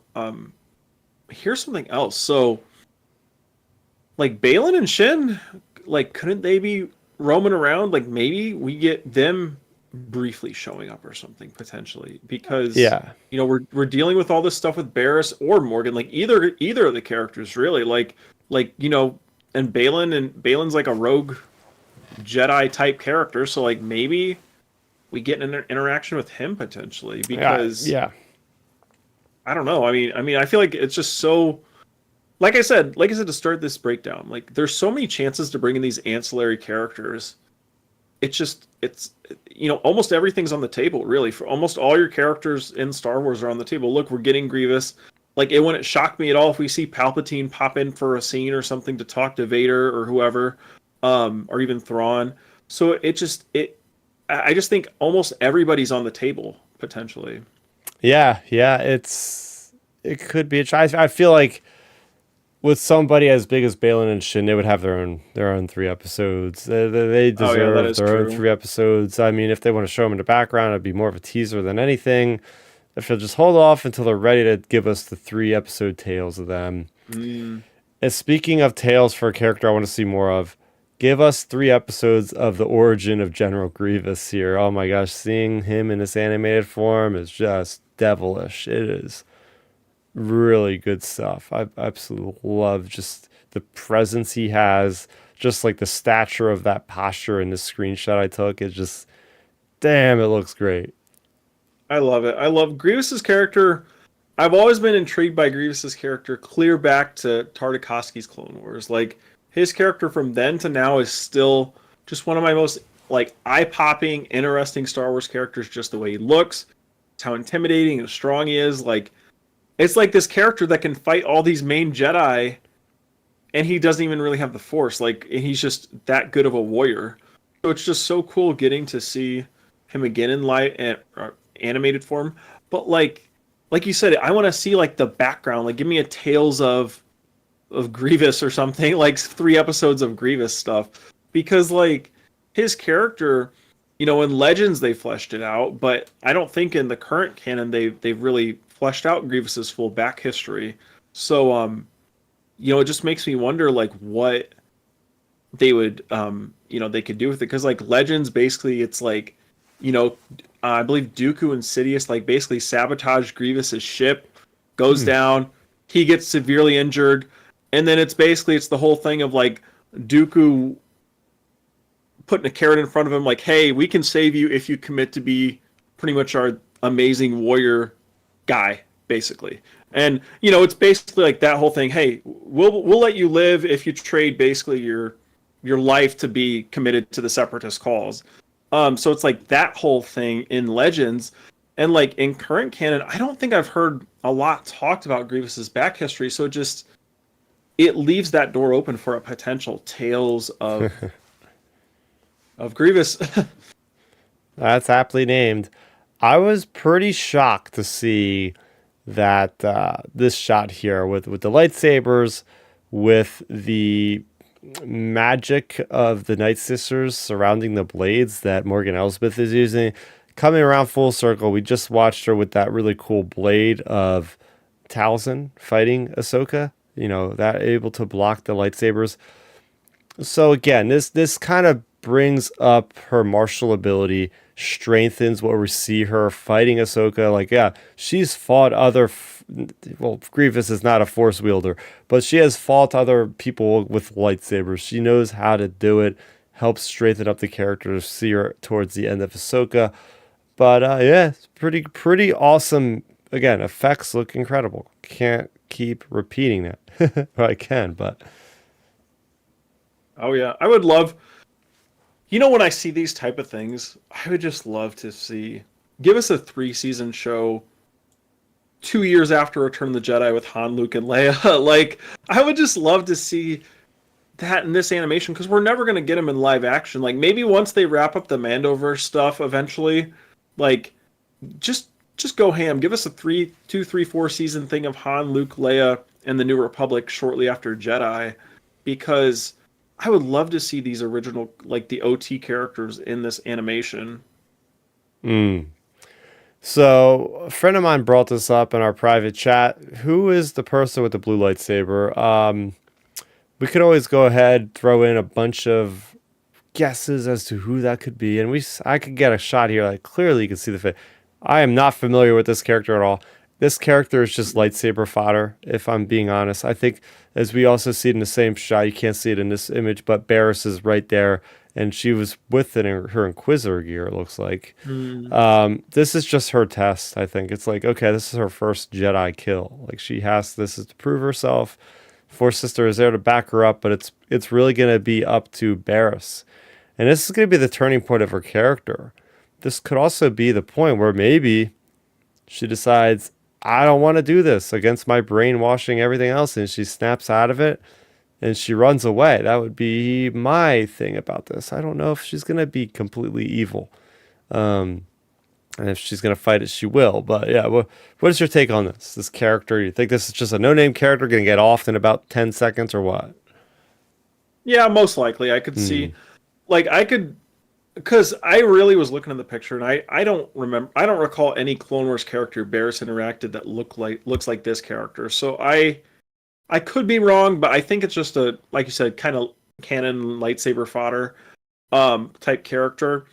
But I could see it going in a way though of where it's like something like, Barriss is gonna do it, She backs out, then the fourth sister is like, yada yada, they're still good in you, but I'll show you how to like kill a Jedi, and like they do it and they kill the Jedi in front of her or something. Like maybe it's something like that. So then it's like, because you see that trope in so many things where it's like character holds back, bad guy still kills the cannon fodder person anyways. So like I could see it being a scene like that potentially, like you said, where Bear snaps out of it temporarily, and then the fourth sister is just like, all right, time for me to put in some work here. Yeah, yeah, that could be it. All right, moving on to our next one here. Getting down to the wire, everybody. This is that same character. I'm assuming that's in the poster. Now, this is in effect. This is in reaction to a bunch of like battle droids like surrounding this person, and they're just using the Force or whatever magic to just expel them out. And it's got to be. This is on Dathomir. Maybe this is the matron that was mentioned earlier, the matron of the singing song, whatever it was. Somebody said this is that character because Ahsoka wasn't there at this point. Who else could it really be? I mean, it could definitely be that character from the Singing Mountain clan. Like maybe it's that character. Like I said, Dave ties in a lot of his stuff. So maybe there he just ties in some of these things from that short story, and that could be this character. Hmm. Yep. And okay, so this is really interesting. This is whether it's got to be this the way I look at it. Okay, I could probably say this now. My favorite book of last year was Delilah S. Dawson's Rise of the Red Blade, and it was literally a story about this character that first appeared in one panel of a Darth Vader comic in 2017. Her name was Iskat, and forgive me, I forget what Inquisitor number was given to her, but fifth or sixth sister maybe, or something like that, maybe ninth sister. No, that's already a thing. There's so many of them already. But anyway, Iskat, it's her. It's basically going from a Jedi during the Battle of Geonosis, her transition to an Inquisitor. And we learn a lot about the lore, as you can imagine, in a book about an Inquisitor. And one of the things they did was they always fought each other. And they'd be severing each other's limbs. It's like just survival of the fittest, right? You're pitted against each other. There's a lot of backstabbing. It's like Hogwarts of wizard and wizarding, but it's just like with inquisitors backstabbing each other at the Inquisitorius all the time. So I think, with the animation being done so far ahead, maybe they were giving notes to Delilah S. Dawson, like, all right, maybe put this in your book. We're gonna be doing this in this upcoming series. Start sprinkling in some details, because this is like exactly how I envisioned it, with like these fighting rings that they'd be fighting, and it's like to the death essentially. So I thought that was really cool. Like even like just a detail of like the balcony, because they were always explaining about how like the Grand Inquisitor would be like looking down at the people fighting and stuff. So I was like, oh, that's so cool. See, this is the power of canon, right? We're getting all this continuity where it's all seamlessly transitioning between on screen to on the page and everything in between. So I love it. Oh yeah, like that sort of stuff. It's a nice payoff too. Like, for the people that read the books, because like, there's we've had ups and downs with like things being paid off well or not in canon, and it's cool just seeing like this sort of stuff, like you said, seamlessly pay off between that book to this show. Like just the way it looks, like you said, the way the architecture looks of like how the Grand Inquisitor can be watching over them and stuff. So it's it's a nice payoff for sure. Yeah, so I missed this on the first couple watches. Is they had this nice little line of the various Inquisitors, right? You got the guy from the Tales of the Jedi Ahsoka ones. I don't even know if we actually have his designation. We have the Force Sister. We have the guy in the center there with the weird mask, and I'm like, oh, that's the guy from Rebels, right? Like that's the quad jumper or whatever the hell his name was. I got that went flying away on the Mm. lightsaber. I think he gets killed by Maul at some point.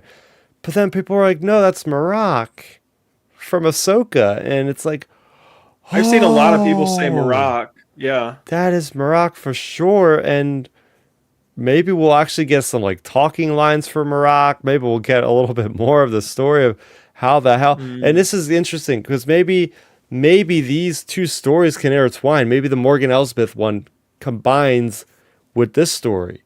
And we see this Marak character end up in that like the third episode of the Morgan Elsbeth story there post Return of the Jedi. Because I'm Yep. still not sure what the hell that was about. So maybe we'll see her like resurrecting him or something like that. I don't know. Oh yeah, it's really cool getting to see him in this, and like you said, maybe we'll get a few lines from him. I mean, we know Sam Witwer did his lines for the his little bit of grunts and like little things he said in the show, in Ahsoka. So maybe we'll get Sam back voicing him again for this. I mean, he's done so many voice lines. I'd imagine he'd continue in this show. Yeah. So again, it's cool just seeing how branched out, how fleshed out the Inquisitorius has been in the last couple years, right? Going from first appearances in Rebels, right? We've seen quite a few second sister, fifth brother. Obi-Wan series bringing in fifth brother, fourth sister, and Grand Inquisitor. Then we're getting the Jedi series bringing in the ninth sister, bringing in the second sister. So there's just like so much. Even the comics bring in so much of the different Inquisitors. So it is really nice to just see this entire sect of the Empire just being brought to the forefront. Oh yeah, for sure. Like I love getting to see the curtain unveiled a little bit on what we're always getting Star Wars from the good guys perspective. So it's cool just getting to see it from the bad guys perspective. And Oh like, yeah. the cool thing is like the payoff with this trailer. It's so cool because like over this whole like Inquisitor stuff going on, you have the Grand Inquisitor. I believe it was the Grand Inquisitor saying, it's time for you to meet your master, Yep. and and then you hear Darth Vader's breathing to end the trailer. So it's like, oh man, that is great, like a great way to end the trailer. Um, and it just means, like we referenced a little bit earlier, it just means like when Vader comes in to do something, he's gonna be impactful in this show. Like he's gonna come in and probably, you know, give some menacing thing like, hey, you got to go prove yourself and do this or that or the other thing. If you want to be part of this group and stuff or something. And like, I don't know, Vader's presence, I'm sure, is going to be felt when he does appear. Yeah, and the last shot I have for the trailer is just Vader's boots. Yep. Like that's literally all they show. Like he is the most iconic character in Star Wars. It's not like we don't know what he looks like, but the fact that they're like just holding back, they're not even showing above his knees. It's just let's just show the audience his boots. They know who it is already. They can tell the breathing. They can look at the cape. They know who it is. It's just great how they just showed that at the end. Oh yeah. I thought that was a nice little touch, especially with that overlying line of like the Grand Inquisitor. It's a good way to end it. And I think as well, maybe they didn't show it either because like his animation just looks that much better. Like, we all these things keep improving and improving and improving season to season. So it just makes me wonder what Vader's going to look like for this show. Yeah, I mean, we've seen him at the end of the Clone Wars. I think that's the last time. Yeah, it's definitely the last time we see him in animation. I'm very surprised we haven't seen him even in the Bad Batch yet. If I'm being surprised, they always try to put Vader in as much animation as they can. But Yeah. going to like the ramifications of like Vader appearing in Inquisitorius, the implications rather, it's just like Barriss. He knows who Barriss is. They worked very Mm. closely together. Is he going to tolerate that she's in the Inquisitorius? Is he just going to try to kill her immediately? Like, I hate you. You got my Padawan in so much trouble, and now you're trying to become a servant of Oh, I didn't me. even think about that from that Like, angle at all. he could that Ooh. could be how she ends, right? It could be a very tragic ending for this character in these 3 episodes. Like, or that could be Hmm. her, or maybe she could. I don't know if she could figure out that that's Anakin. That might be a little bit of plot hole or something, but yeah, I'm very curious. That's what they're setting up. I feel like is oh my gosh, the tension of him knowing about her, obviously. Oh, I didn't even think about it from that angle, but that's a really good. I didn't even think about that at all actually, until you just said that. Like, man, I now that you bring that up, because like here's the interesting thing. I think it was one of the write-ups talked about like the characters going on divergent paths. So it just makes you wonder, like, because divergent, I think, means when you're going apart, isn't it? Yeah, Okay. So it looks like Morgan Elsbeth is going on a more, I mean, how could you go on a positive path? Either way, they're both joining the Empire. But like, I don't know, Morgan Elsbeth looks like she has a future in Star Wars. Like Barriss, I don't know, doesn't. So it Hmm. just is like maybe they do that Vader thing because like you have, like you said, the built-in backstory tension of Vader, going against Barriss, and like who knows, they might not even show. Obviously, you're not going to go too. I don't think they'll go too crazy with like say violence and stuff because it's still animation, yada yada. But the thing is, um, maybe we get like type of a situation where it's like Star Wars Rebels, where like, you know, if it wasn't for Ahsoka getting pulled away in Twilight of the Apprentice, like she was dead basically. Mm. Um, so maybe we get a sequence where it's like that, where it's like Vader, I don't know, whatever happens with Barriss resolves. Maybe the Grand Inquisitor line, like maybe you have Barriss being rebellious or like not wanting to like do exactly what they're saying or something. And like maybe the end of her thing, it's something like, when Ahsoka fights Vader, like Barriss pulls her lightsaber out, Vader ignites it, you see the door shut, end of series, end of Barriss arc. Mm. Like maybe it's something like that. So it's like more implied than anything.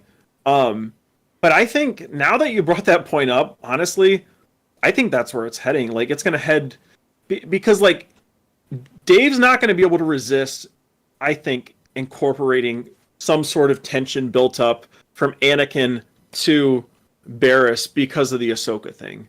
I mean, because like we've seen Anakin hold grudges even or like just how he is with Obi-Wan Mm-hmm. in Kenobi. I mean, look, he's like literally like you made me this way. That whole line he tells Obi-Wan. So like obviously he holds bad feelings against him, even Ahsoka to an extent. Like, so all these characters, why wouldn't he hold a grudge against Barriss, who literally got his apprentice, like ruined his apprentice's life, basically? Mm-hmm. So that's a good point. I think you're onto something there. Yeah. Yeah. So I think that is where we'll leave it for this trailer breakdown. Lot of good stuff. A lot of good stuff in this. I like that we're getting Morgan Elsbeth. That ties into all the current Mandalorian stuff. A lot of questions we've had. Didn't think we would get an answer in something like this. But then you're getting an entire 3 episodes on Barriss Offee, a wild card, which I appreciate because when we got Dooku and we got Ahsoka, obviously we knew that Ahsoka was getting a series. She's going to be alive. Dooku, we know he ultimately dies by an Anakin. But with Barriss, it's like her fate is unannounced. We don't know what is happening with her. So it's really great to have that sense of, oh, what's the mystery? What's going to happen? I love how we have those two different characters. I think there are good choices for both characters there. But yeah, overall, really liked the trailer. Really hyped. Great stuff tonight. This is our longest episode we've recorded in a long, long, long time. And it's because we're doing it on a Friday night, so we can go a little longer tonight. But yeah, it was great to see the comments in the chat, very lively as well. For everybody listening after the fact, you can join us on a YouTube channel, generally on Sunday nights around 7 p.m. Eastern. Last couple of weeks have been a little crazy, so we've been having to record on different nights, but we're always on any available podcast platform of your choice, and we're always available to watch on YouTube after the fact. Just look up Star Raptor on YouTube, look up Outer Rim Transmission on any of your podcast streaming services. But thanks for joining me tonight, Ben. Yeah, no problem. It was a fun show. It's always fun talking Star Wars, breaking down new trailers and stuff, getting excited.